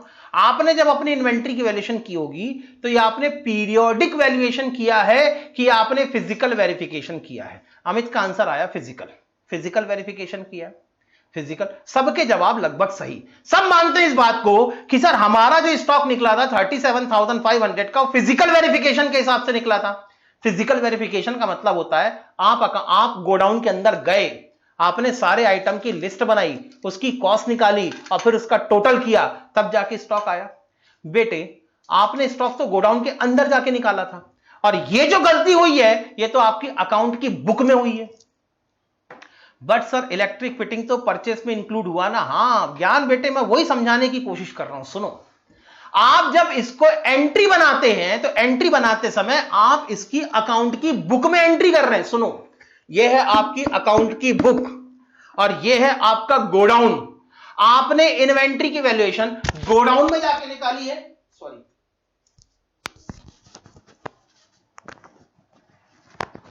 अरे लको मालिक,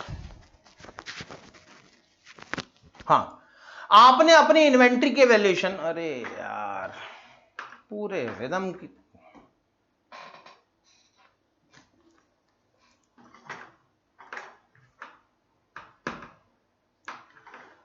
नहीं यार नहीं, क्यों ऐसा कर रहे हो?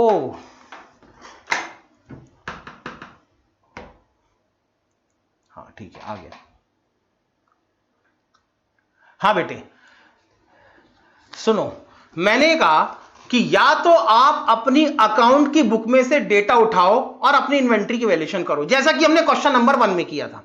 क्वेश्चन नंबर 1 में आपने ओपनिंग स्टॉक लिया, कहां से मिला? अकाउंट की बुक से।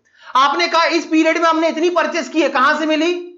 अकाउंट की बुक से। आपने कहा इस पीरियड में हमने इतने डायरेक्ट एक्सपेंसेस किए, इसका डेटा कहां से मिला? अकाउंट की बुक से। आपने कहा इतने रुपए का हमने सामान बेचा है, जितनी सेल्स हुई उसका डेटा कहां से मिला? अकाउंट की बुक से। तो पीरियोडिक वैल्यूएशन में हम ये करते हैं कि अकाउंट की बुक में हमारे पास जो डेटा है हम उसी डेटा को यूज करते चले जाते हैं और उसके हिसाब से इन्वेंट्री की वैल्यूएशन कर लेते हैं। ये होती है पीरियोडिक वैल्यूएशन ऑफ इन्वेंट्री। और फिजिकल वेरिफिकेशन में हमारी अकाउंट की बुक में क्या रिकॉर्ड हुआ है, क्या रिकॉर्ड नहीं हुआ है, इसके बारे में हम सोचते ही नहीं। हम तो कहते हैं अकाउंट की बुक अपनी जगह जो है वो ठीक है, इसको रख दो किनारे, सीधे चलो गोडाउन के अंदर और गोडाउन में जो इन्वेंट्री हमारे पास में है इसकी लिस्ट बनाओ, इसका स्टॉक निकालो। तो एक बात बताओ, आप अपने जवाब में खुद ही कॉन्फ्लिक्ट हो रहे हो। आप खुद सोचो ना, आप क्या कहने की कोशिश कर रहे हो। सर हमने गोडाउन के अंदर जाके इन्वेंट्री की वैल्यूएशन करी है और ये जो गलती हुई है वो हमारी अकाउंट की बुक में हुई है। तो अकाउंट की किताबों में हुई गलती आपके फिजिकल वेरिफिकेशन ऑफ स्टॉक की वैल्यू को कैसे चेंज कर सकती है, ये बताओ। सोचो बेटे 2 मिनट। तो सर ये प्रॉफिट एंड लॉस एडजस्टमेंट वो कहां क्रेडिट होगा सर? लेकिन सर पीजे, ये पीजे क्या होता है बेटे?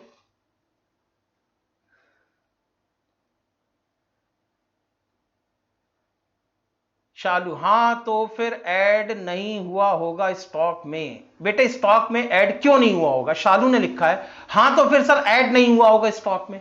स्टॉक में ऐड क्यों नहीं हुआ होगा भाई? स्टॉक जब आपने गुड्स खरीदा होगा, जब आपने कोई भी सामान खरीदा होगा, अगर वाकई में आप गुड्स परचेस करते तो गुड्स आपका गोडाउन में जाता, और गुड्स अगर गोडाउन में जाता तो जब आप फिजिकल वेरिफिकेशन करते तो जो दूसरा स्टॉक है उसके साथ साथ जो आपने गुड्स परचेस किया है वो क्योंकि आपके गोडाउन में है तो वो आपकी इन्वेंट्री के अंदर ऐड हो जाता। यहां पर तो आपने इलेक्ट्रिक फिटिंग खरीदी, चलो मैं मान लेता हूं इलेक्ट्रिक फिटिंग भी आपने अपने गोडाउन में रखी होगी। तो जब गोडाउन में इलेक्ट्रिक फिटिंग का सामान रखा है तो इन्वेंट्री वैल्यूएशन वाले को समझ में नहीं आ रहा कि ये हम सामान बेचते नहीं है, ये तो हमने अपने ऑफिस को फर्निश करने के लिए बुलाया है, और जब हमने अपने ऑफिस को फर्निश करने के लिए बुलाया है तो फिर वो अपने गुड्स के अंदर क्यों ऐड करेगा इसको? हाँ और क्या है sir? Adjustment sir profit sir ये समझ गए सर, इन्वेंट्री से रिलेटेड नहीं है। हाँ इन्वेंट्री से रिलेटेड नहीं है। Yes sir got it. Physical verification से होती थी बट फिर भी हम बाद में परचेस तो हाँ बेटे सर अब खुशी का कहना यह है कि सर हमने पिछले क्वेश्चन भी सॉल्व किए, हमने भी इन्वेंट्री की वैल्यूएशन फिजिकल वेरिफिकेशन में की थी, लेकिन अगर बाद में कभी परचेस होती थी तो हम इसको ऐड करते थे, बिल्कुल ऐड करते थे। लेकिन वो परचेस किसकी होती थी? एसेट की परचेस होती थी कि गुड्स की परचेस होती थी? पिछले 5 क्वेश्चन उठा के देख लो बेटे, जहां जहां आपने परचेस को ऐड किया है खासकर फॉरवर्ड कैलकुलेशन में, वहां साफ लिखा हुआ है during the intervening period entity purchase goods worth ₹50,000, साफ लिखा होता था गुड्स खरीदा। यहां पे बता रहे कि क्या खरीदा? इलेक्ट्रिक फिटिंग का सामान खरीदा। ये दोनों में अंतर है बेटे। खुशी समझ में आया? सर वो एक्चुअल में इलेक्ट्रिक फिटिंग है। हाँ सर जब वो गोडाउन में है ही नहीं तो उसे ऐड कैसे करेंगे? ये भी ठीक है। गुड्स की याद आया बेटे खुशी अब पॉइंट समझ में आया। यहां पर एक एक वर्ड की बड़ी अपनी स्पेसिफिक मीनिंग है, आपको एक एक वर्ड को पकड़ के चलना पड़ेगा बेटे, आपको एक एक वर्ड की। लेकिन सर इलेक्ट्रिक फिटिंग तो परचेस में ऐड हो गई बेटे। खुशी मैं वही कह रहा हूं, इलेक्ट्रिक फिटिंग परचेस में ऐड हो गई, ये गलती आपकी अकाउंट की किताबों में हुई है, ये गलती आपके गोडाउन में नहीं हुई है। सोचो ना बेटे, मैं आपसे पूछ रहा हूं, आपके पास में 2 अकाउंटेंट हैं। एक है फाइनेंशियल अकाउंटेंट जो अकाउंट की बुक मेंटेन करता है, दूसरा बेटे कॉस्ट अकाउंटेंट जो आपका गोडाउन संभालता है। गलती किसने की है? कॉस्ट अकाउंटेंट ने की है कि फाइनेंशियल अकाउंटेंट ने की है? बताओ। सर अकाउंट में ऐड हुआ, गोडाउन में नहीं। हाँ अकाउंट में ऐड हुआ है लेकिन गोडाउन में ऐड नहीं हुआ। यह गलती बेटे आपके फाइनेंशियल अकाउंटेंट ने की है और इन्वेंट्री की वैल्यूएशन आपको कॉस्ट अकाउंटेंट ने करके दी है। तो आप ये कहते हो कि फाइनेंशियल अकाउंटेंट की गलती के कारण कॉस्ट अकाउंटेंट ने जो इन्वेंट्री की वैल्यूएशन करके दी है वो भी गलत हो जाएगा? तो कैसे पॉसिबल है बेटे? एक बात बताओ ना, अगर मैं कोई क्लास में गलती कर दूं तो मेरी गलती के कारण नितिन सर भी आपकी लॉ की क्लास में गलती करेंगे या नितिन सर भी इकोनॉमिक्स की क्लास में गलती करेंगे? ये पॉसिबल है क्या? मैं हूं बेटे नवनीत अग्रवाल, मेरा काम है फाइनेंस की बुक्स को मेंटेन करना। मैंने अपनी फाइनेंस की बुक्स में गलती कर दी, मान लेते हैं बेटे नितिन सर का काम है इकोनॉमिक्स पढ़ाना, economics is as good as your physical verification of stock, तो क्या नितिन सर ने भी फिजिकल वेरिफिकेशन ऑफ स्टॉक निकालते समय गलती करी होगी? ऐसे कैसे पॉसिबल हो सकता है बेटे? सर वो इन्वेंट्री को इफेक्ट नहीं करेगा, that's the reason add less नहीं होगा। हाँ, अब बात बेटे आपको समझ में आ गई। तो इसका जो एडजस्टमेंट होगा वो सिर्फ और सिर्फ कहां पर होगा? आपके profit and loss adjustment account में होगा। और आपकी एंट्री कह रही है कि profit and loss adjustment account को 11,500 से क्रेडिट कर दो, तो मैं 1,000 नहीं रे बाबा, 11,500, 11,000 ही है ना? हाँ, ये बेटे 1,500 गलत लिखा है, इसको आप 11,500 पढ़ेंगे। हाँ, तो आप अपने profit and loss adjustment account को 11,500 से क्रेडिट करेंगे। अब बताओ बेटे, क्या ये पॉइंट आपको पूरी तरह से समझ में आ गया, हां या ना? बोलो बेटे, अगर अभी भी किसी के मन में कोई डाउट है तो पूछ सकता है बेटे, क्योंकि मुझे बड़ा इंपॉर्टेंट क्वेश्चन लगता है। हालांकि ये क्वेश्चन मतलब कि ये क्वेश्चन अभी तक एग्जाम में नहीं आया है, लेकिन ये question previous CA foundation old course के अंदर मे अटेम्प्ट में ही आया है, इसलिए मुझे ये क्वेश्चन बड़ा इंपॉर्टेंट लगता है। सबको समझ में आ गया? चलो फिर आगे चलते हैं। पहला एडजस्टमेंट खत्म। अब आता हूं बेटे मैं दूसरे एडजस्टमेंट पे। बेटे यहां पर होगा 11,500, ठीक है। इलेक्ट्रिक फिटिंग में बेटे अगर धोखे से कहीं 1,500 लिखा हो तो आप उसको 11,500 पढ़ेंगे। दूसरा एडजस्टमेंट पढ़ते हैं। Hanuman gave away goods valued ₹4,000 as free sample for which no entry was passed in the books of account. Hanuman ने बेटे 4,000 रुपए का गुड्स फ्री सैंपल के नाम पे बांटा। अगर आप अकाउंटेंट होते तो करेक्ट एंट्री क्या बनाते? बोलो ना बेटे, अगर आप अकाउंटेंट होते तो करेक्ट एंट्री क्या बनाते? मैं बेटे बिल्कुल इंतजार कर रहा हूं, बस इतना याद रखें कि बहुत ज्यादा समय नहीं है हमारे पास, इसलिए आप जल्दी जल्दी आंसर दें। मैंने इसलिए आपको पूरे पूरे 5 से 7 मिनट का समय दिया था क्वेश्चन पढ़ते समय, ताकि आप रेक्टिफिकेशन एंट्रियां पहले से सोच के रखें और जब मैं आपसे क्वेश्चन पूछूं तो आपके रिप्लाई तुरंत आने चाहिए। बेटे हनुमान ने advertisement expense account debited to purchase account, पहला आंसर आया। Advertisement account debited to purchase account दूसरा, free sample account debited to purchase account, 3 answer आए। लगभग तीनों आंसर सही है, कोई दिक्कत नहीं। और लगभग free sample account debited to purchase account, goods distribution free sample to purchase account, sample to purchase account, इतना भी चलेगा। यानी लगभग सही, सबके आंसर सही हैं। अगर बेटे फ्री सैंपल के नाम पे गुड्स बांटे गए हैं तो करेक्ट एंट्री हो सकती थी या तो फ्री सैंपल अकाउंट के नाम पे डेबिट कर दो या तो एडवर्टीजमेंट अकाउंट के नाम पे डेबिट कर दो, दोनों एक ही बात है। Free sample account debited to purchase account 4,000 rupees. Accountant से गलती क्या हुई?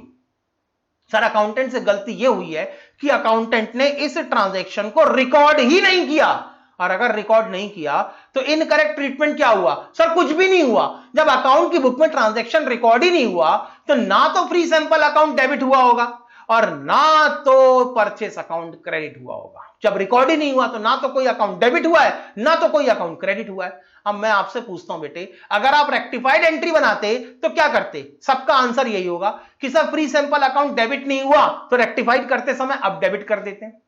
सर परचेस अकाउंट रिकॉर्ड करते समय क्रेडिट होना चाहिए था, नहीं हुआ तो सर अब क्रेडिट कर देते हैं। इनकरेक्ट ट्रीटमेंट कुछ हुआ नहीं है तो इसको रिवर्स करने की जरूरत नहीं है।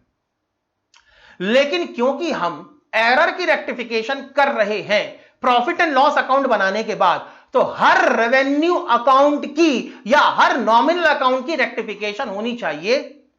हां, advertisement expense account debited to profit and loss adjustment account. हां बेटे अब ध्यान से सुनो, मैंने कहा हर रेवेन्यू अकाउंट की या हर नॉमिनल अकाउंट की रेक्टिफिकेशन होनी चाहिए profit and loss adjustment account के थ्रू।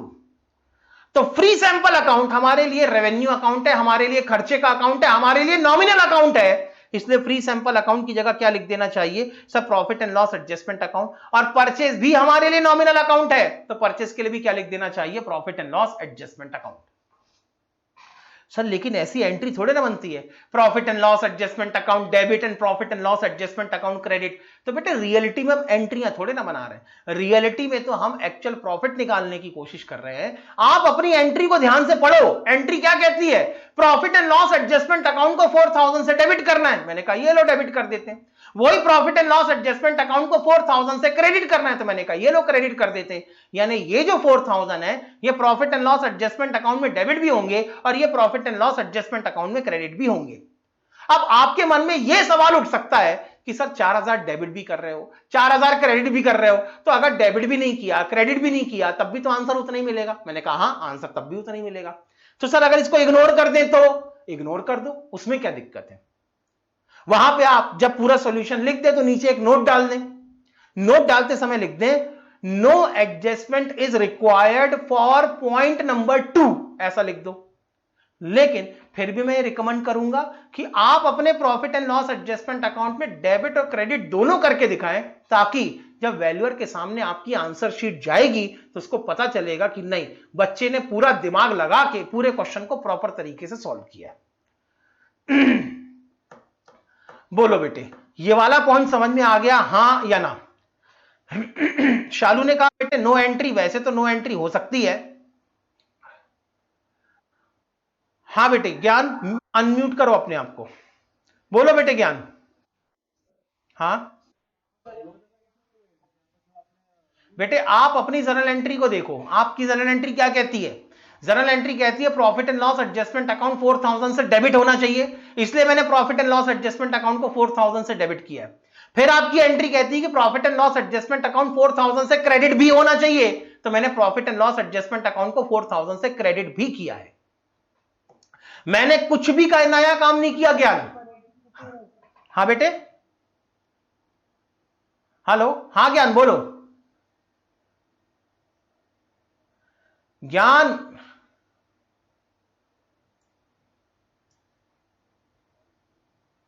अच्छा चलो आगे चलते हैं।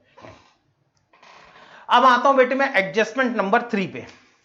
ये है हमारा adjustment number 3। Invoice for the goods amounting to rupees 25,000 had been entered on 27th March 1999, but the goods were not included in the stock. हमें 27th मार्च को कुछ गुड्स का इनवॉइस मिल गया, लेकिन इस गुड्स को अभी तक हमने अपने स्टॉक में इंक्लूड नहीं किया। यह है आपका सवाल। ठीक, बताओ बेटे, अगर आप अकाउंटेंट होते तो आप करेक्ट एंट्री क्या बनाते? मैं आपसे पूछ रहा हूं बेटे, अगर आप अकाउंटेंट होते तो करेक्ट एंट्री क्या बनाते? सर इसकी कोई जर्नल एंट्री नहीं होगी, बिल्कुल ठीक। और देखते हैं, क्लोजिंग स्टॉक में ऐड करते, ठीक है। और बताओ बेटे, सब अपने अपने ओपिनियन बताओ। मैं आपके ओपिनियन इसलिए जानना चाहता हूं क्योंकि पता चले कि आपकी सोच कहां तक गई है। क्लोजिंग स्टॉक में ऐड करते दो लोगों के, नो एंट्री। हां बेटे, तुषार ने कहा नो एंट्री। और बताओ, क्लोजिंग स्टॉक में ऐड करेंगे सर, क्लोजिंग स्टॉक में ऐड करेंगे, नो एंट्री। चलो, सबसे पहले तो मैंने कहा बेटे, अगर मैं अकाउंटेंट होता तो मैं करेक्ट एंट्री बनाता, stock account debited to trading account. Sir ये एंट्री क्यों बना रहे हो बेटे? ये एंट्री मैं इसीलिए बना रहा हूं क्योंकि क्या लिखा है, invoice for the goods amounting to rupees 25,000 have been entered on 27th March. ये 27th मार्च को एंट्री हो गई, तो करेक्ट एंट्री क्या बनती? Closing stock account debited to trading account, क्योंकि आप कोई भी स्टॉक को रिकॉर्ड करने की एंट्री क्या बनाते? आप एंट्री बनाते closing stock account debited to trading account. ठीक है सर। फिर उसके बाद अगर मैं तुमसे कहूं इनकरेक्ट ट्रीटमेंट क्या हुआ, तो मैं कहूंगा बेटे ना तो इन्वेंट्री अकाउंट डेबिट हुआ है और ना तो ट्रेडिंग अकाउंट क्रेडिट हुआ है। सर ऐसे कैसे, क्यों ऐसा हुआ सर? हाँ, क्या लिखा है, has been entered on 27th March. यहां तक तो बात ठीक है, यानी आपने अपनी अकाउंट की बुक में एंट्री बनाई है। सर जी ज्ञान को अरे ऐड करना है क्या? अरे ज्ञान बाहर हो गया, मेरे को पता नहीं बेटे, सॉरी। हां सुनो, यहां पे लिखा जरूर है has been entered on 27th March, यानी हमने गुड्स परचेस किया, परचेस की एंट्री बना दी। मानता हूं बेटे, जब आपने गुड्स परचेस किया होगा तो परचेस की क्या एंट्री बनाई होगी, पहले ये बताओ। बोलो ना बेटे, मैं आपसे सवाल पूछ रहा हूं, मैं सिर्फ इस लाइन का अकाउंटिंग ट्रीटमेंट चाहता हूं। क्या लिखा है, invoice for the goods amounting to rupees 25,000 has been entered. Entered मतलब इसकी एंट्री बन चुकी है, यानी जब हमने गुड्स परचेस किया था तो परचेस की एंट्री बना दी थी। एंट्री क्या बनी होगी? Purchase account debited to cash account. Question ये नहीं कह रहा कि आपने परचेस को रिकॉर्ड करने में गलती कर दी है। क्वेश्चन क्या कह रहा है, आगे पढ़ो, but the goods were not included in stock. लेकिन गुड्स आपके स्टॉक में इंक्लूड नहीं हुए। और गुड्स को आप स्टॉक में इंक्लूड करने के लिए जो एंट्री बनाते हैं वो एंट्री बनती है closing stock account debited to trading account. बताओ ना बेटे, छोटे छोटे छोटे छोटे बच्चे थे, 11th क्लास में या 12th क्लास में आप फाइनल अकाउंट पढ़ते थे, पहला एडजस्टमेंट आता था क्लोजिंग स्टॉक का। क्लोजिंग स्टॉक के लिए आप एंट्री क्या बनाया करते थे? हर एडजस्टमेंट की आप एक एंट्री बनाते थे। आप क्लोजिंग स्टॉक के लिए एंट्री बनाते थे closing stock account debited to trading account. लेकिन जब क्वेश्चन खुद कह रहा है कि ये अभी तक आपके स्टॉक में इंक्लूड नहीं हुआ, तो असल में आपके दिमाग में जो आया कि सर कोई एंट्री नहीं बनेगी, वो इसीलिए आया क्योंकि सर हमारे क्वेश्चन ने लिख दिया कि this has been entered in the books of account. तो सर ऑलरेडी एंट्री बन चुकी, तो दोबारा एंट्री क्यों बनाएंगे? आपके दिमाग में ये थॉट आया। लेकिन आप क्वेश्चन को और अगर डिटेल में पढ़ोगे तो क्वेश्चन ये नहीं कह रहा कि हमने परचेस रिकॉर्ड नहीं किया, क्वेश्चन ये कह रहा है कि हमने इसको स्टॉक में इंक्लूड नहीं किया। और स्टॉक में इंक्लूड करने के लिए जब आप फिजिकल वेरिफिकेशन करके आते हैं तो किसी भी आइटम को स्टॉक में इंक्लूड करने के लिए अकाउंट की बुक में एक एंट्री बनाई जाती है और वो एंट्री होती है closing stock account debited to trading account. ये आपको एंट्री बनानी पड़ती है, आपकी एडजस्टमेंट एंट्री होती है। बोलो बेटे याद आया? बोलो ना हाँ या ना, बोलो बेटे याद आया हाँ या ना? Yes sir. तो बेटे ये एंट्री छूट गई है, तो करेक्ट एंट्री होनी चाहिए थी इन्वेंट्री, या तो चाहो तो आप लिख सकते हो closing stock account debited to trading account. और ये एंट्री बनती जो गुड्स हमने 27th को परचेस किया, जिसका इनवॉइस हमें मिला, उसको स्टॉक में फाइनेंशियल अकाउंटिंग की बुक में हम अपने स्टॉक में ऐड करने के लिए मुझे अपनी अकाउंट की बुक में ये एंट्री बनानी चाहिए थी, लेकिन ये एंट्री मेरे स्टॉक में इंक्लूड नहीं हुई। पहली बात तो फाइनेंशियल अकाउंटिंग में भी ये रिकॉर्ड नहीं हुआ, और साथ में क्योंकि साफ साफ लिखा हुआ है नॉट इंक्लूडेड इन स्टॉक, इसका मतलब ये मेरे स्टॉक में भी इंक्लूड नहीं हुआ। तो अगर मैं इसकी रेक्टिफाइड एंट्री करूं तो इन्वेंट्री अकाउंट डेबिट होना चाहिए था, नहीं हुआ है, अब मुझे इसको डेबिट कर देना चाहिए। ट्रेडिंग अकाउंट क्रेडिट होना चाहिए था, नहीं हुआ है, तो मैं अब इसको क्रेडिट कर देता हूं। इन दोनों में बताओ बेटे नॉमिनल अकाउंट कौन सा है? इन दोनों में बताओ बेटे पहले रेवेन्यू अकाउंट कौन सा है? इन्वेंट्री अकाउंट आपका नॉमिनल अकाउंट है कि ट्रेडिंग अकाउंट आपका नॉमिनल अकाउंट है?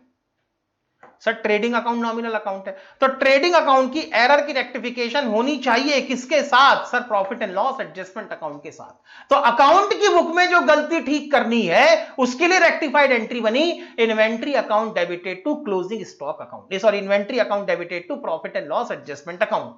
सर अब इसकी प्रोसेसिंग कैसे होगी? तो सबसे पहली बात, इन्वेंट्री का ऑलरेडी डेबिट बैलेंस है, क्योंकि इन्वेंट्री आपकी एसेट है, स्टॉक आपकी एसेट है, तो डेफिनेटली इसका डेबिट बैलेंस होगा। इन्वेंट्री का ऑलरेडी डेबिट बैलेंस है, एंट्री कह रही है इन्वेंट्री अकाउंट को डेबिट करो। डेबिट के साथ में, डेबिट बैलेंस के साथ में डेबिट करने जाओगे तो ऐड करना पड़ेगा। दूसरा, आपको अपना profit and loss adjustment account credit भी करना पड़ेगा। तो profit and loss adjustment account credit होगा 25,000 रुपीज से, और इन्वेंट्री की वैल्यूएशन करते समय आप इसको ऐड करके दिखाएंगे 25,000। सर वन डाउट, हाँ ज्ञान बोलो बेटे। हाँ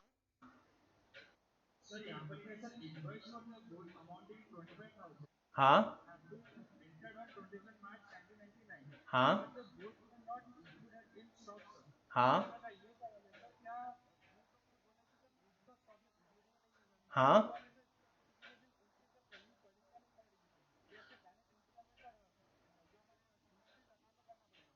बेटे देखो, इन्वेंट्री में तो करना ही पड़ेगा, इसमें तो किसी को कोई डाउट नहीं है। ये तो खैर आपको भी बात समझ में आ रही होगी कि क्वेश्चन में लिखा हुआ है कि ये हमारे इन्वेंट्री के अंदर जुड़ा हुआ नहीं है, this is not included in the stock. तो एक बात तो समझ में आ रही है कि 31 मार्च के पहले हमने गुड्स खरीदा है, 31 मार्च के पहले हम गुड्स के मालिक बन गए थे, तो इसको हमारे स्टॉक में ऐड करना पड़ेगा। यहां तो किसी को कोई डाउट नहीं है बेटे। ये जो पॉइंट है कि सर ये स्टॉक में ऐड करना है कि नहीं करना,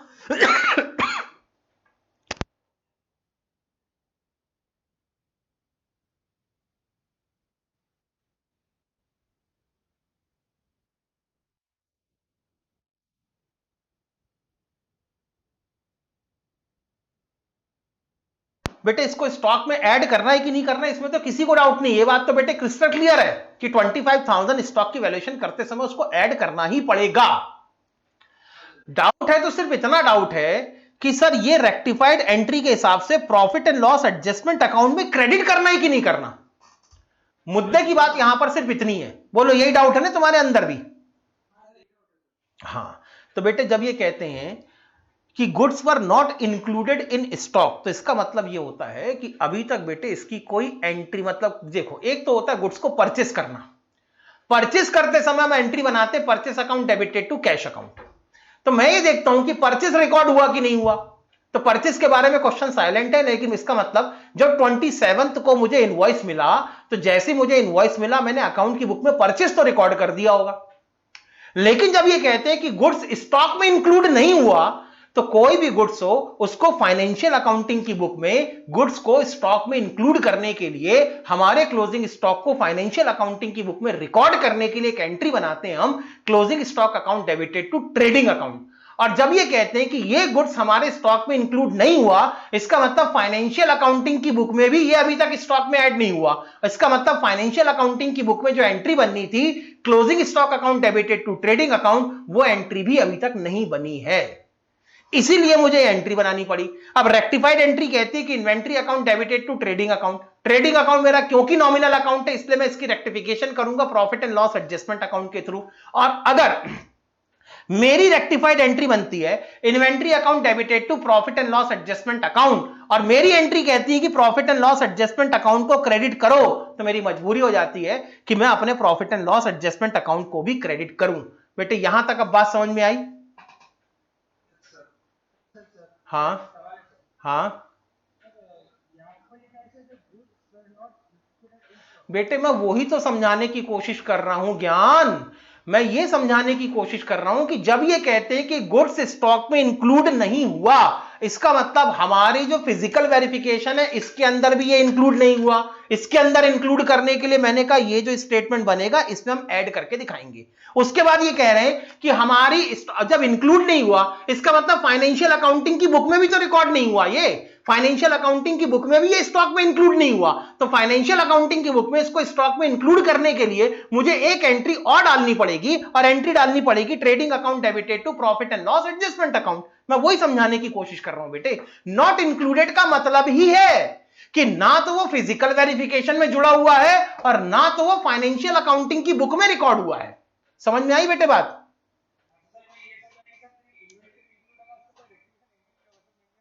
नहीं, रेक्टिफिकेशन एंट्री नहीं होगी आप इसलिए समझ रहे हो क्योंकि ऊपर क्वेश्चन में लिख दिया एंटर्ड, हैज बीन एंटर्ड, तो आपको ऐसा लग रहा है कि एंट्री बन चुकी है, लेकिन एंट्री परचेस की बनी है।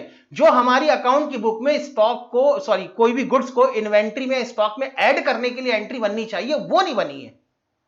सर अगर ये ना लिखा होता कि क्लोजिंग स्टॉक में ऐड नहीं हुआ है तो फिर हम बस इसे क्लोजिंग स्टॉक में ऐड करते। हाँ बेटे, अगर और स्पेसिफिकेशन दिया होता, अगर मान ऐसा नहीं है बेटे इसको ऐड कब नहीं करते, अगर क्वेश्चन में लिखा होता but the goods were not included in stock however it has been correctly recorded in the books, अगर ऐसा लिखा होता तब मैं कहता बेटे इस एंट्री की जरूरत नहीं है क्योंकि ये करेक्टली हमारी अकाउंट की बुक में ऐड कर दिया गया है। हाँ बेटे पूछो, किसको डाउट पूछना है? हाँ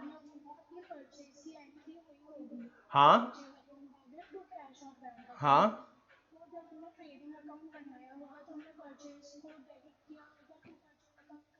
ठीक है। हाँ अब आप कह रहे हो कि सर उसका इफेक्ट भी क्लोजिंग स्टॉक पे आया होगा अगर परचेस को डेबिट किया। बेटे क्लोजिंग स्टॉक पे उसका इफेक्ट इसलिए नहीं आया होगा क्योंकि आप जब क्लोजिंग स्टॉक को ट्रेडिंग अकाउंट में क्रेडिट करते हैं तो पहले आपको देखना पड़ता है कि ये जो क्लोजिंग स्टॉक आपने ट्रेडिंग अकाउंट में क्रेडिट किया है ये निकाला कैसे गया है। अगर ये क्लोजिंग स्टॉक आपका फिजिकल वेरिफिकेशन से निकाला गया होगा तो भले ही आपकी अकाउंट की बुक में परचेस में ऐड हो गया लेकिन फिजिकल वेरिफिकेशन में तो कोई फर्क नहीं पड़ा होगा ना। लेकिन अगर आपने अपना क्लोजिंग स्टॉक फिजिकल वेरिफिकेशन से ना निकालते हुए आपने अपनी अकाउंट की बुक के डेटा को यूज करके periodic system of inventory valuation से अगर आपने अपना क्लोजिंग स्टॉक निकाला होगा तब मैं कह सकता हूं कि अगर ये परचेस में ऐड हुआ है तब ये क्लोजिंग स्टॉक में भी ऐड हो गया होगा क्योंकि हमने क्लोजिंग स्टॉक खुद अकाउंट की बुक से निकाला है। अकाउंट की बुक से निकालते समय हमने परचेस को ऐड किया है तो जैसे ही मैं परचेस को ऐड करूंगा ऑटोमेटिकली उसका इफेक्ट किसके अंदर आ जाएगा? क्लोजिंग स्टॉक के अंदर। लेकिन क्वेश्चन में पहले से ही ये डिसाइड हो चुका है कि जो इन्वेंट्री निकली है वो फिजिकल वेरिफिकेशन के थ्रू निकली है, इसीलिए यहां पर क्लोजिंग स्टॉक के ऊपर इसका इफेक्ट नहीं आया होगा। असल में बेटे मनीषा आप दो चीजों को मिला रहे हो।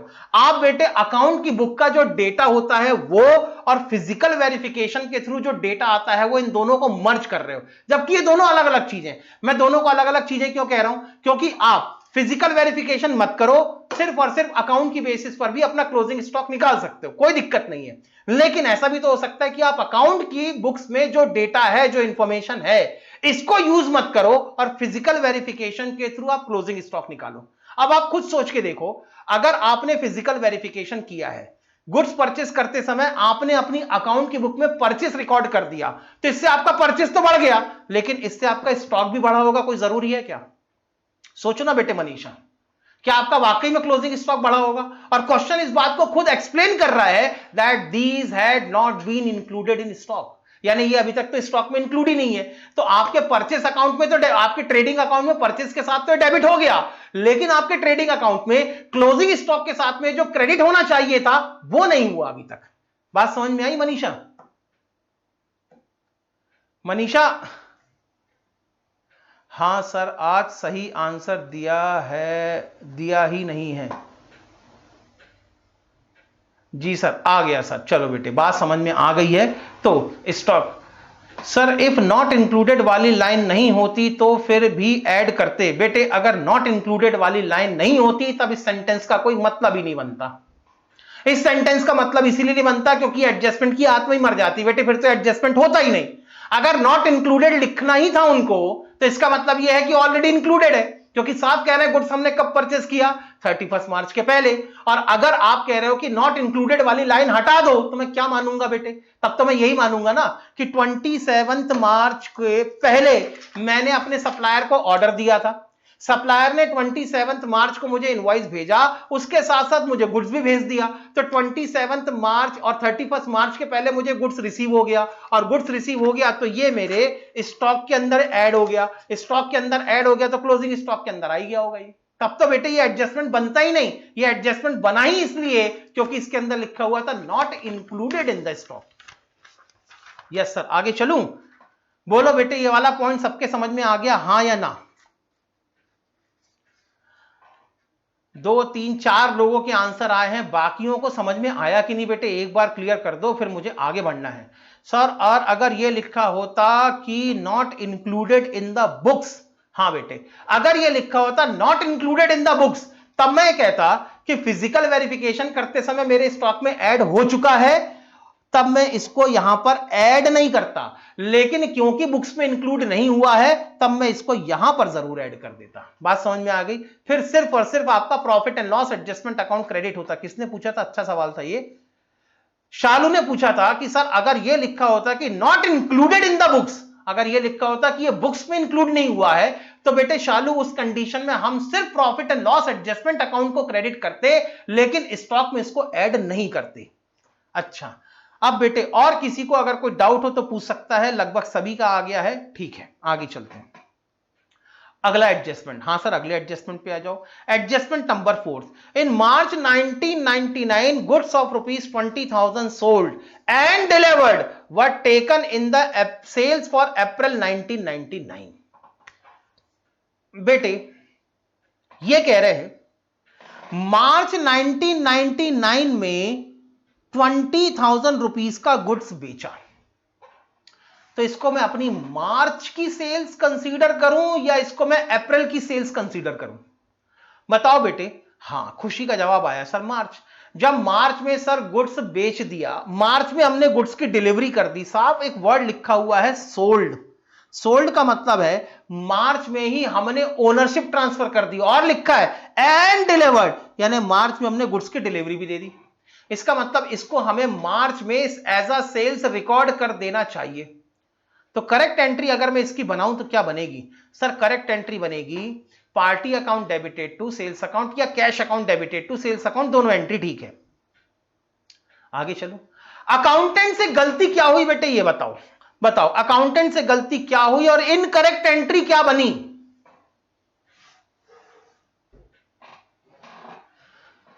बताओ बेटे अकाउंटेंट से गलती क्या हुई? सर अप्रैल की सेल्स में रिकॉर्ड कर दिया। इसका मतलब बेटे जो आपको मार्च में सेल्स की एंट्री बनानी चाहिए थी, सर उसने अप्रैल में रिकॉर्ड किया, हाँ, यानी इसका मतलब मार्च में रिकॉर्ड नहीं किया। और हम क्योंकि 31 मार्च के लिए करेक्ट प्रॉफिट निकाल रहे हैं, क्योंकि हम 31 मार्च के लिए स्टॉक कैलकुलेट कर रहे हैं, इसका मतलब ये एंट्री मार्च में रिकॉर्ड ही नहीं हुई। ना तो बेटे पार्टी अकाउंट डेबिट हुआ और ना तो सेल्स अकाउंट क्रेडिट हुआ।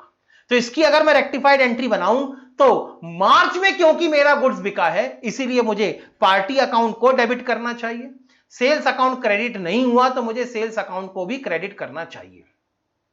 अब क्योंकि एरर की रेक्टिफिकेशन हो रही है प्रॉफिट एंड लॉस अकाउंट बनने के बाद, इसीलिए बेटे यहां पर सेल्स क्योंकि मेरा नॉमिनल अकाउंट है, सेल्स मेरा रेवेन्यू अकाउंट है, इसलिए इसकी इस एरर की रेक्टिफिकेशन होनी चाहिए profit and loss adjustment account के through.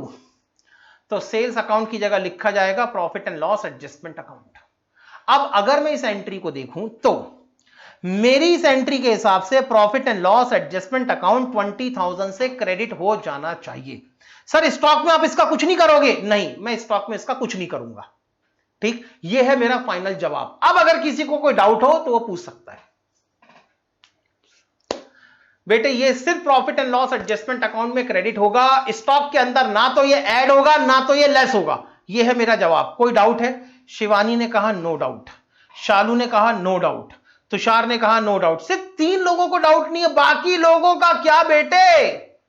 No doubt, no doubt, no doubt, no doubt, no doubt. ठीक है बेटे, लगभग किसी को डाउट नहीं है, क्योंकि सबको मेरे हिसाब से एक वर्ड जो पकड़ना चाहिए था सबने पकड़ा है बेटे। कौन सा? डिलीवर्ड। जब गुड्स हमारा 31 मार्च के पहले ही डिलीवर हो चुका है तो इसका मतलब स्टॉक में से माइनस होना चाहिए था। 31 मार्च के पहले ही डिलीवर हो चुका है, हमारे स्टॉक से पहले ही कम हो चुका है, मतलब फिजिकल वेरिफिकेशन के अंदर इसका कोई इफेक्ट नहीं पड़ेगा। आगे चलते हैं। यस, डिलीवर्ड, एग्जैक्टली बेटे खुशी, यही बड़ा इंपॉर्टेंट वर्ड था मेरे सवाल के लिए। आगे चलते हैं। अरे आगे बढ़ूं, जल्दी बोलो बेटे, क्या मुझे एडजस्टमेंट नंबर 5 पे आ जाना चाहिए? खुशी का आंसर आया यस सर। चलो बेटे एडजस्टमेंट नंबर 5 की तरफ। एडजस्टमेंट नंबर 5 आराम से पढ़ो। Goods costing ₹7,500 were sent on sales और return in March 1999 at a margin of profit of 33 right 1/3% on cost though the approval was given in April 1999, these were taken as sales for March 1999। Question ये कह रहा है कि हमने मार्च में कुछ 7,500 की कॉस्ट प्राइस का गुड्स अप्रूवल बेसिस पर भिजवाया। इनकी एक्सेप्टेंस अप्रैल में आई है, लेकिन हमने मार्च में ही इसको एज अ सेल्स रिकॉर्ड कर दिया था। यानी मेथड कौन सी यूज की होगी? उन्होंने सेल ऑन अप्रूवल बेसिस की मेथड नंबर 1 यूज की होगी, क्योंकि इन्होंने मार्च में सेल ऑन अप्रूवल बेसिस पर गुड्स भेजा और भेजते समय ही मार्च में इसको एज अ सेल्स रिकॉर्ड कर लिया। इसका मतलब they are recording sales for the goods sent on approval basis at the time of dispatch of goods. जिस समय गुड्स को डिस्पैच करते हैं उसी समय उसको as an actual sales account की बुक में रिकॉर्ड कर देते हैं। तो मेथड कौन सी यूज की बेटे? इन्होंने फर्स्ट मेथड यूज की। तो बेटे मेरा तुम्हारा सवाल है, अब जो सवाल पूछूंगा उसी का जवाब देना, आगे पीछे का नहीं चाहिए। जब इन्होंने मार्च में गुड्स डिस्पैच किया होगा कस्टमर को, तो गुड्स को डिस्पैच करते समय इन्होंने क्या एंट्री बनाई होगी और कितने रुपए से यह एंट्री बनाई होगी? जब इन्होंने गुड्स मार्च में डिस्पैच किया होगा तब इन्होंने क्या एंट्री बनाई होगी और कितने रुपए से यह एंट्री बनाई होगी? Sir customer account debited to sales account 10,000 rupees, एक जवाब आया। Customer account debited to sales account 10,000, 2 जवाब आए बेटे, बस 2। क्या हुआ आज मेरी क्लास? कस्टमर का account debited to sales account 10,000, customer account debited to sales account 10,000, party account debited to sales account 10,000। लगभग सभी के जवाब सही है।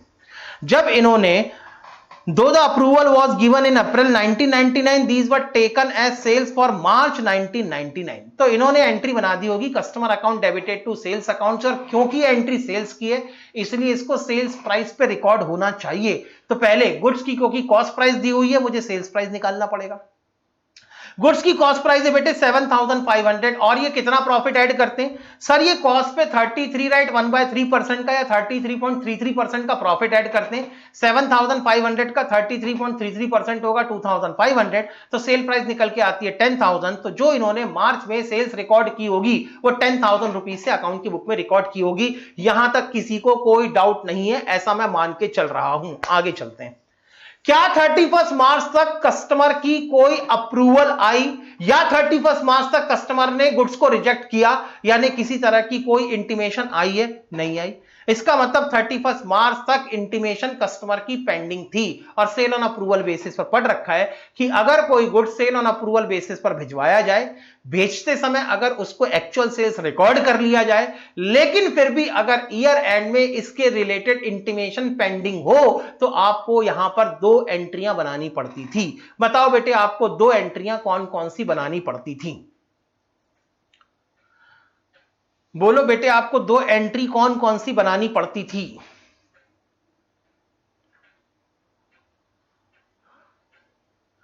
सर कैंसल और दूसरा स्टॉक विद कस्टमर, बिल्कुल ठीक। ये जो सेल्स रिकॉर्ड हो चुका है, इस सेल्स को पहले आपको एक रिवर्स करने की एंट्री बनानी पड़ती थी। सबका जवाब सही है, sales account debited to trade receivable account. तो यहां पर एक तो सेल्स को रिवर्स करने की एंट्री बनानी है, sales account debited to customer account या sales account debited to trade receivable account, जैसा भी लिखना चाहें, या तो फिर आप sales account debited to debtors account भी लिख सकते हैं। बिल्कुल ठीक बेटे, सबका आंसर एकदम सही। दूसरी एंट्री होती थी, ये गुड्स क्योंकि कस्टमर के गोडाउन में है और फिजिकल वेरिफिकेशन हमारे स्टॉक की हुई है, ये गुड्स हमारे गोडाउन में इंक्लूडेड नहीं है, लेकिन क्योंकि इस गुड्स के मालिक हम थे up to 31 March, we were the owner of goods, तो इसे मुझे अपने स्टॉक में अलग से इंक्लूड करना पड़ेगा। इसको अपने स्टॉक में इंक्लूड करने के लिए आप एक एंट्री और बनाते थे। एंट्री होती थी inventory with customer account debited to या inventory account debited to trading account. आप चाहो तो इसको पूरा भी लिख सकते हैं, inventory with customer account debited to trading account या stock with customer account debited to trading account, ऐसा लिखा तो भी चलता। मैंने शॉर्ट फॉर्म में लिखा है। मैंने कहा बेटे ये एडजस्टमेंट करना बाकी है, फाइनल अकाउंट के अंदर ये एडजस्टमेंट डाल दो, बात खत्म। ठीक है सर, एडजस्टमेंट डालने के लिए क्या करना है? एडजस्टमेंट डालने के लिए बेटे आप ये जो एडजस्टमेंट डालना है इसी की एक कंबाइंड एंट्री बना दो, यही आपके लिए रेक्टिफाइड एंट्री है। सर कंबाइंड एंट्री क्या बनेगी? भाई आपकी अकाउंट की बुक के हिसाब से सेल्स अकाउंट डेबिट होना चाहिए, सेल्स अकाउंट को डेबिट कर दो। आपकी एंट्री के हिसाब से कस्टमर अकाउंट क्रेडिट होना चाहिए, कस्टमर अकाउंट को क्रेडिट कर दो। आपकी एंट्री के हिसाब से इन्वेंट्री अकाउंट डेबिट होना चाहिए, इन्वेंट्री अकाउंट को अब डेबिट कर दो। ये लो बेटे इन्वेंट्री अकाउंट। आपकी एंट्री के हिसाब से ट्रेडिंग अकाउंट को क्रेडिट होना चाहिए, ट्रेडिंग अकाउंट को भी क्रेडिट कर दो। ये लो बेटे, जो 2 एंट्री आपको 2 एडजस्टमेंट एंट्री बना दी थी, उनकी एक कंबाइंड एंट्री मैंने आपके सामने रख दी। अब बताओ बेटे इसमें से कौन कौन से अकाउंट नॉमिनल अकाउंट हैं? मेरा सवाल, सर सेल्स अकाउंट और ट्रेडिंग अकाउंट नॉमिनल अकाउंट है, तो इन दोनों की रेक्टिफिकेशन करने के लिए सेल्स अकाउंट की जगह मुझे लिख देना चाहिए profit and loss adjustment account और साथ में ट्रेडिंग अकाउंट की जगह मुझे लिख देना चाहिए profit and loss adjustment account 7500। तो फाइनली मेरी रेक्टिफाइड एंट्री क्या बनी? सर फाइनली हमारी रेक्टिफाइड एंट्री बनी है profit and loss adjustment account debited, inventory account debited, to profit and loss adjustment account और टू कस्टमर अकाउंट। सब profit and loss adjustment account का डेबिट और क्रेडिट दोनों हटा दो। मैंने कहा क्यों हटा दूं, मैं तो वैसे ही profit and loss adjustment account बना रहा हूं ना, बना रहा हूं तो मैं वहां पे भी रिकॉर्ड करूंगा, दिक्कत क्या? ये लो बेटे, अगर मुझे इसी के प्रोसेसिंग अपने सॉल्यूशन में करनी हो, मेरी एंट्री बनी थी बेटे inventory account debited 7500, profit and loss adjustment account debited 10,000, to profit and loss adjustment account 7500, to customer account 10,000। इस एंट्री में किसी को कोई डाउट है? बोलो हां या ना। मैं बेटे सवाल पूछ रहा हूं, ये जो मैंने फाइनली एक एंट्री लिखी है इसमें किसी को कोई डाउट है? नहीं है, वेरी गुड। अगर डाउट नहीं है तो एक एक चीज को प्रोसेस करेंगे। हमारे स्टॉक का ऑलरेडी डेबिट बैलेंस है, हमारी एंट्री कह रही है इन्वेंट्री अकाउंट को डेबिट करो 7500 से, तो डेबिट बैलेंस के साथ में अगर आप डेबिट करने जाओगे तो आपको इसको ऐड करना पड़ेगा। ऐड करने के लिए आप यहां पे लिखोगे goods laying with customer on approval basis 7500। मैंने जो ट्रीटमेंट अभी येलो इंक से किया है, क्या इसमें किसी को कोई डाउट है? मैंने जो ट्रीटमेंट अभी येलो इंक से आपके बोर्ड पे किया है, इसमें किसी को कोई डाउट है? सबने कहा नो सर, कोई डाउट नहीं है। अब एक कदम आगे चलते हैं। आपकी एंट्री कहती है profit and loss adjustment account को क्रेडिट करो 10,000 रुपीज से। मैंने कहा ठीक है कर देता हूं, ये लो कौन सा फर्क पड़ता है। Profit and loss adjustment account sorry debit करो 10,000 रुपीज से। मैंने profit and loss adjustment account को डेबिट कर दिया 10,000 से। फिर आपकी एंट्री कहती है profit and loss adjustment account को क्रेडिट करो 7,500 से। मैंने कहा ठीक है ये लो profit and loss adjustment account को क्रेडिट कर दिया मैंने 7,500 से।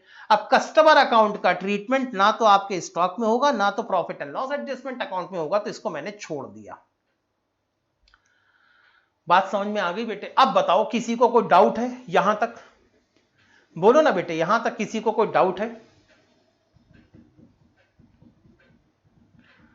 बेटे मैं आपसे सवाल पूछ रहा हूं, मुझे क्लास पैकअप करनी है। 11:40 हो गए, नितिन सर आपकी क्लास लेने वाले हैं इसके बाद। नहीं है सर, नहीं है सर, नहीं है सर, नहीं है सर, सारे एडजस्टमेंट हो गए। अब बेटे ईमानदारी से आप अपने आप से पूछो, ईमानदारी से अपने आप से पूछो, मुझे आपसे जवाब नहीं चाहिए।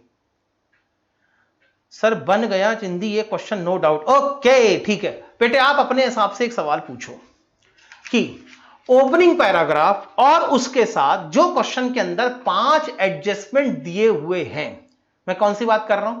ओपनिंग पैराग्राफ और जो क्वेश्चन के अंदर 5 एडजस्टमेंट दिए हुए हैं, इनमें से अगर कोई एडजस्टमेंट नहीं बना जिसमें दिक्कत आई, तो वो कौन सा एडजस्टमेंट था? सर वो था हमारा एडजस्टमेंट नंबर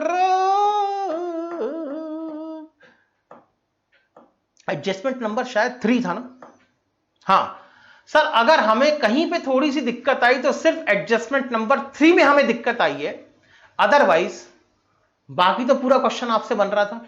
सर एडजस्ट, चलो मैं मान लेता हूं कि सर एडजस्टमेंट नंबर 3 और एडजस्टमेंट नंबर 4 में भी थोड़ी सी दिक्कत आ गई। बेटे एडजस्टमेंट नंबर 4 में कोई दिक्कत आनी नहीं चाहिए, बड़ा सीधा सीधा क्वेश्चन था, ये तो सेल्स का था। एडजस्टमेंट नंबर 4 में भी दिक्कत आई। बेटे ज्ञान 4 में कैसे दिक्कत आई यार? 4 में तो बिल्कुल नहीं आनी चाहिए। एडजस्टमेंट नंबर 4 में तो सीधा सीधा लिखा हुआ था कि हमने मार्च में सामान बेचा, लेकिन अकाउंटेंट ने धोखे से इसको अप्रैल में रिकॉर्ड कर दिया, यानी मार्च की सेल्स थी, मार्च में सेल्स रिकॉर्ड नहीं हुई। सर मेरे को आई थी, थोड़ा कंफ्यूजन हो। अच्छा चलो मान लेते हैं, मैं थोड़ी देर के लिए मान लेता हूं, ज्ञान को भी इंक्लूड कर लेता हूं कि आपको एडजस्टमेंट नंबर 3 और एडजस्टमेंट नंबर 4 में दिक्कत आई। एग्जाम में भी ऐसा कोई क्वेश्चन आ गया जिसमें आपको पूरा क्वेश्चन बन रहा है लेकिन एक आध एडजस्टमेंट आपसे नहीं बन रहा, तो सर फिर आप क्या करोगे? फिर आप क्या बोलोगे? मैं फिर भी आपसे बोलूंगा जितना क्वेश्चन आपसे बन रहा है उतना क्वेश्चन सॉल्व करके छोड़ दो।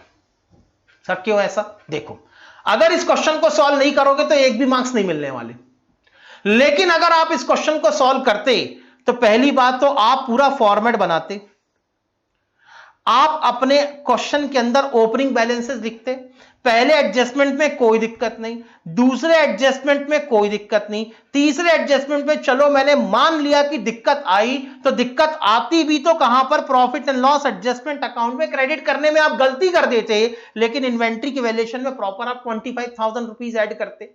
उसके बाद चौथे में ही मान लेता हूं कि डाउट है, मान लिया डाउट है, छोड़ो उसको, लेकिन आखिरी में ये जो 7,500 आपने क्रेडिट किया, ये तो सबको समझ में आ गया था। सर हमें जितना आता है उतना करके आए, तो वही समझा रहा हूं बेटे ज्ञान, रुको, अपने डाउट को अपने अंदर दबाओ, हैव पेशेंस, सब्र का फल बेटे बहुत मीठा निकलने वाला है अभी, सुनो। उसके बाद अल्टीमेटली ये डेबिट में भी आप 10,000 और ये 4,000 की एंट्री करते, यहां पर आप स्टॉक के अंदर भी 7,500 की एंट्री करते, तो पूरे क्वेश्चन में अगर गलती करते तो सिर्फ एक, कौन सी? सर गलती करते तो सिर्फ ये थर्ड एडजस्टमेंट जो कि हमें अपने थर्ड एडजस्टमेंट जो कि हमें अपने profit and loss adjustment account में क्रेडिट करना चाहिए था, यहीं पर गलती करते। और अगर आप सिर्फ इतनी गलती करते, ये आपके 10 मार्क्स का क्वेश्चन अगर एग्जाम में आता, और मैं अगर आपकी कॉपी चेक करता तो मैं कितनी भी बेदर्दी से आपकी कॉपी चेक करूं, मैं कितना भी टारगेट लेके चलूं कि मेरे को स्टूडेंट को नंबर देना ही नहीं है, तब भी बेटे मेरी मजबूरी थी कि इतना क्वेश्चन सॉल्व करने के बाद मैं कम से कम तुमको बेटे 6 मार्क्स देता। सर कम से कम, हां मिनिमम इतना क्वेश्चन सॉल्व, मान लेता हूं बेटे थर्ड एडजस्टमेंट तुमसे नहीं बना, उसके अंदर जो गलती हो सकती थी वो गलती तुमसे हो गई, तब भी बेटे 10 में से आपको 6 मार्क्स कम से कम मिलते। 6 मार्क्स के नीचे की तो जगह ही नहीं है, उसको तो भूल जाओ तुम, कम से कम 6 मार्क्स मिलते। और आगे सुनो इसके बाद और अच्छा क्या होता। मान लो सीए फाउंडेशन के अंदर जितने स्टूडेंट पेपर दे रहे हैं, उनमें से अगर 50% से ज्यादा स्टूडेंट ने डर के मारे अगर ये क्वेश्चन सॉल्व नहीं किया होता, मान लेते हैं 60% या 70% स्टूडेंट ने डर के मारे इस क्वेश्चन को सॉल्व नहीं किया होता, तो आप उन 30% स्टूडेंट में होते जिन्होंने इस क्वेश्चन को सॉल्व किया होता, और आप अगर उन 30% स्टूडेंट में होते जिन्होंने ये क्वेश्चन सॉल्व किया होता, तब एज अ वैल्यूअर बेटे मैं आपको देता 8 मार्क्स। सर ऐसा क्यों? हां, ऐसा इसीलिए क्योंकि पहली बार 60-70% स्टूडेंट ने क्वेश्चन सॉल्व नहीं किया, वो क्वेश्चन पेपर अपना अधूरा छोड़ के आए हैं, पूरा पेपर सॉल्व नहीं किया, लेकिन आप उन 30% स्टूडेंट में काउंट होते हो जिन्होंने क्वेश्चन को सॉल्व किया है। इसीलिए मेरे अंदर आपके लिए इज्जत बढ़ जाती है कि नहीं, स्टूडेंट ने अपने लेवल पे जितना हो सकता है जी तोड़ मेहनत करके क्वेश्चन को सॉल्व किया है, और मेरे अंदर आपके लिए जो इज्जत बढ़ेगी वही आपके 2 नंबर बढ़ा देगी। सर फिर भी 2 नंबर तो कटे ना। बेटे एक बात बताओ, गलती करोगे तो आपका करेक्टेड प्रॉफिट सही आएगा क्या? नहीं आएगा। तब करेक्टेड प्रॉफिट सही नहीं आएगा तो आंसर में भी तो कुछ मार्क्स होते हैं ना बेटे, उतना तो काटना पड़ेगा, मेरी मजबूरी है क्योंकि आपने आंसर गलत सॉल्व किया है। इसीलिए क्वेश्चन को छोड़ो मत बेटे, 10 में से मैं कहता हूं कम से कम 6 मार्क्स भी मिले तो कौन से बुरे हैं। क्वेश्चन को सॉल्व नहीं करोगे तो कुछ नहीं मिलेगा, इतना याद रखो। यहां पे तो एक एक नंबर 2-2 नंबर लड़ के लेने पड़ते हैं इंस्टीट्यूट से। इंस्टीट्यूट बेटे फ्री में कुछ नहीं देता। इंस्टीट्यूट कहता है हिम्मत है तो लड़ो और हमसे मार्क्स लेके जाओ। सर एग्जाम में ये क्वेश्चन आया इन्वेंट्री वैल्यूएशन का, ऐसे 10 मार्क्स के क्वेश्चन के लिए मैक्सिमम टाइम, बेटे मैक्सिमम टाइम 15 मिनट का होना चाहिए, बिल्कुल ठीक लिखा है आपने। लेकिन इन क्वेश्चंस के अंदर एक एडवांटेज है, ये क्वेश्चन अभी मैं आपको समझा रहा हूं तो थोड़ा ज्यादा समय लग गया, लेकिन खुद आप जब सॉल्व करने बैठोगे तो हार्डली 7 से 8 मिनट के अंदर ये क्वेश्चन सॉल्व हो जाता है। मुश्किल से आप 8 मिनट या 10 मिनट से ज्यादा का समय लेंगे ही नहीं। इसलिए मैं कहता हूं कि ये क्वेश्चन इतने इंपॉर्टेंट होते हैं क्योंकि इनमें मार्क्स के हिसाब से समय कंपैरेटिवली बहुत कम लगता है, और यहां पे आप जो समय बचाएंगे उनको आप दूसरे बड़े क्वेश्चन जैसे कि final account, non profit organisation और इशू फॉरफिशन और री इशू ऑफ शेयर्स, जिसमें सॉल्यूशन का साइज बहुत बड़ा होता है, बहुत ज्यादा लिखना पड़ता है, टाइम कंज्यूमिंग होते हैं, वहां पर आप इस बचे हुए टाइम को इस्तेमाल कर सकते हैं। सर इसलिए मैं आपके क्वेश्चंस की 2 बार प्रैक्टिस करती हूं। वेरी गुड बेटे, थैंक यू। ये तो बेटे मेरी इज्जत अफजाई है, इज्जत अफजाई के लिए बहुत बहुत शुक्रिया अगर आपको ये क्वेश्चन इतने इंपॉर्टेंट लगते हैं तो। और मेरी उम्मीद है कि बेटे आप ये क्वेश्चंस, इनके सॉल्यूशन, इनके कंसेप्ट आप अपने उन दोस्तों के साथ में, कलीग्स के साथ में, जूनियर्स के साथ में भी डिस्कस करते होंगे जो इन क्लासेस को अटेंड नहीं कर रहे, ठीक है, उनके साथ में भी डिस्कस करो बेटे। मनीषा क्या संडे को? बेटे आ रहा हूं, उस पर भी आ रहा हूं बेटे, बस उसी पे मेरा अगला पॉइंट डिस्कशन वाला है। अच्छा सर 6 मिनट कर दूंगा सर, जब करता हूं आपका एग्जाम्पल याद आते हैं। ठीक है बेटे, सेम सर, मैं भी 2 टाइम बेटे, बिल्कुल 1 बार 2 बार आप इसकी रिवीजन कर लो। मैं बार बार कह रहा हूं बेटे, इसके बाहर आपका क्वेश्चन पेपर नहीं जाने वाला, इसमें से आपका क्वेश्चन पेपर आ जाएगा। लगभग 80-85 मार्क्स का क्वेश्चन पेपर आपके मेरे इन नोट्स में से आ जाएगा। हाँ बेटे, सर मनीषा ने पूछा था बेटे क्या संडे को टेस्ट होगा? बेटे संडे को टेस्ट अभी नहीं हो पाएगा। इसके पीछे का रीजन ये है कि मुझे अभी इन्वेंट्री वैल्यूएशन के थ्योरेटिकल क्वेश्चन अभी डिस्कस करना बाकी है। तो कल हमारी जो संडे की क्लास होगी, संडे की क्लास में हम थ्योरेटिकल क्वेश्चन को डिस्कस करेंगे। पहली बार इन्वेंट्री वैल्यूएशन के जो हमारे शॉर्ट आंसर टाइप के क्वेश्चंस बाकी हैं, जो ट्रू एंड फॉल्स के क्वेश्चन बाकी हैं, वो भी काफी इंपॉर्टेंट क्वेश्चंस हैं। कल पहले हम संडे की क्लास में उसको डिस्कस करेंगे। समय बचा तो हम एक नया टॉपिक शुरू कर देंगे कंसाइनमेंट का। तो संडे के पेपर की जगह आपका जो टेस्ट पेपर होगा वो मंडे को होगा, क्योंकि संडे को पहले मैं अपना इन्वेंट्री वैल्यूएशन खत्म कर लूं, तो फिर मंडे को जो मैं टेस्ट पेपर लूंगा उसमें पिछले 7 चैप्टर और ये इन्वेंट्री वाला वैल्यूएशन वाला एक नया चैप्टर, यानी कुल मिला के जो 8 चैप्टर हम संडे तक पूरी तरह पढ़ चुके होंगे, उन्हीं पे आपका टेस्ट पेपर होगा। सर वो प्रीवियस 7 चैप्टर के क्वेश्चन भी आएंगे? बिल्कुल आएंगे बेटे। आपके टेस्ट पेपर के अंदर bank reconciliation statement, rectification of error, bills of exchange, depreciation, sale on approval, average due date, account current, ये तो होगा ही होगा। साथ में बेटे इन्वेंट्री वैल्यूएशन भी आपके पेपर के अंदर इंक्लूडेड होगा। सर ऐसा क्यों कर रहे हो? अभी तो इस हफ्ते आपने सिर्फ इन्वेंट्री वैल्यूएशन पढ़ाया है। हाँ बेटे, डेप्रिसिएशन का 8th क्वेश्चन और बिल्स ऑफ एक्सचेंज का एक स्पेशल क्वेश्चन मेरा बाकी है, वो मुझे बहुत अच्छे से याद है। ठीक है, मैं उसको लूंगा। असल में मैं उसको लेने के लिए क्यों रुका हूं, क्योंकि उसको लेने के पहले मुझे आपके कुछ 1-2 चैप्टर और कंप्लीट कराने हैं, उसके कंसेप्ट को भी मैं वहां पे यूज करूंगा, इसलिए मैं रुका हूं। हाँ मनीषा बेटे, इसलिए मैंने उन 2 क्वेश्चंस को रोक रखा है अभी तक। अच्छा हाँ बेटे, इस पे हाँ शालू ने अच्छा याद दिला दिया। सुनो बेटे, सर एक बार इस बार हाँ, अब तुमसे पूछ के पेपर निकालूंगा तुषार। वेरी गुड बेटे, थैंक यू बताने के लिए कि सर इस बार एवरेज ड्यू डेट का क्वेश्चन देना। नालायक, कैसी कैसी बातें करते, पेपर निकालते समय क्या आईसीआई को तुम लेटर लिखने वाले हो कि मुझे एवरेज ड्यू डेट का क्वेश्चन देखो, पक्का पक्का देना, नहीं दिया तो मैं पेपर छोड़ के चला जाऊंगा नाराज होके। तो इंस्टीट्यूट वाले बोलेंगे ठीक है चले जाओ, 6 महीने बाद फिर आना। जाना है कि 6 महीने बाद दोबारा सीए फाउंडेशन का पेपर देने के लिए? नहीं सर, कैसी बात कर रहे हो। हाँ हाँ बेटे, हाँ सुनो सुनो सुनो सुनो सुनो सुनो, मैं भूल गया था, शालू ने अभी पूछा है सर पिछला वाला जो क्वेश्चन पेपर हमारा हुआ था उसका डिस्कशन बाकी है। हाँ, तो कल बेटे हम पहले अपने इन्वेंट्री वैल्यूएशन के जो थ्योरेटिकल क्वेश्चंस हैं उनको सॉल्व करेंगे। थ्योरेटिकल क्वेश्चन को सॉल्व करने के बाद जो हमारा पिछला पेपर हुआ था, उस पिछले पेपर में आपके जो जो डाउट हैं उन सारे डाउट को आप कल निकाल के तैयार रहेंगे। कल मैं अपने इन्वेंट्री वैल्यूएशन वाले टॉपिक को खत्म करने के बाद पिछले पेपर को डिस्कस करूंगा। जो जो आपके डाउट होंगे मैं पहले उन डाउट को कंसीडर करूंगा, उसके बाद में फिर मैं कंसाइनमेंट शुरू करूंगा। बेटे कल का शेड्यूल समझ में आ गया? अब तो लिख के मेल आईसीआई को। हाँ बेटे, ओके बेटे, कल का शेड्यूल समझ में आ गया। पहले इन्वेंट्री वैल्यूएशन वाला टॉपिक खत्म करना है, उसके बाद में पिछला जो पेपर हुआ था हमने उसके सारे डाउट डिस्कस करने, क्योंकि पिछले पेपर के डाउट डिस्कस नहीं होंगे तो अगला पेपर देने का कोई मतलब नहीं है। ठीक है, पिछले पेपर के डाउट डिस्कस करने, उसके बाद भी अगर समय बच गया, जो कि पक्का बचेगा क्योंकि संडे को तो नितिन सर क्लास लेते नहीं है, संडे पूरा मेरा है, तो मैं जितना चाहूं उस दिन संडे ले सकता हूं। तो बेटे फिर उसके बाद हम कंसाइनमेंट को शुरू करेंगे। ठीक, तब तक के लिए बेटे बाय बाय। हाँ बेटे, अगर किसी को स्क्रीनशॉट लेना हो, ये है मेरा फाइनल सॉल्यूशन, किसी को स्क्रीनशॉट लेना हो तो जल्दी से ले लो बेटे इसका स्क्रीनशॉट। संडे का दिन आपका है। हाँ बेटे, संडे तो मेरा है पूरा। हाँ बेटे, किसी को स्क्रीनशॉट लेना हो तो जल्दी से ले लो। टेक केयर बेटे, बाय बाय। मनीषा बेटे स्क्रीनशॉट ले लो तो जल्दी से डन लिखो, मुझे क्लास बंद करनी है। सर इतना ही है request, bye sir, done sir. क्या रिक्वेस्ट है बेटे बोलो, अमित बताओ क्या रिक्वेस्ट है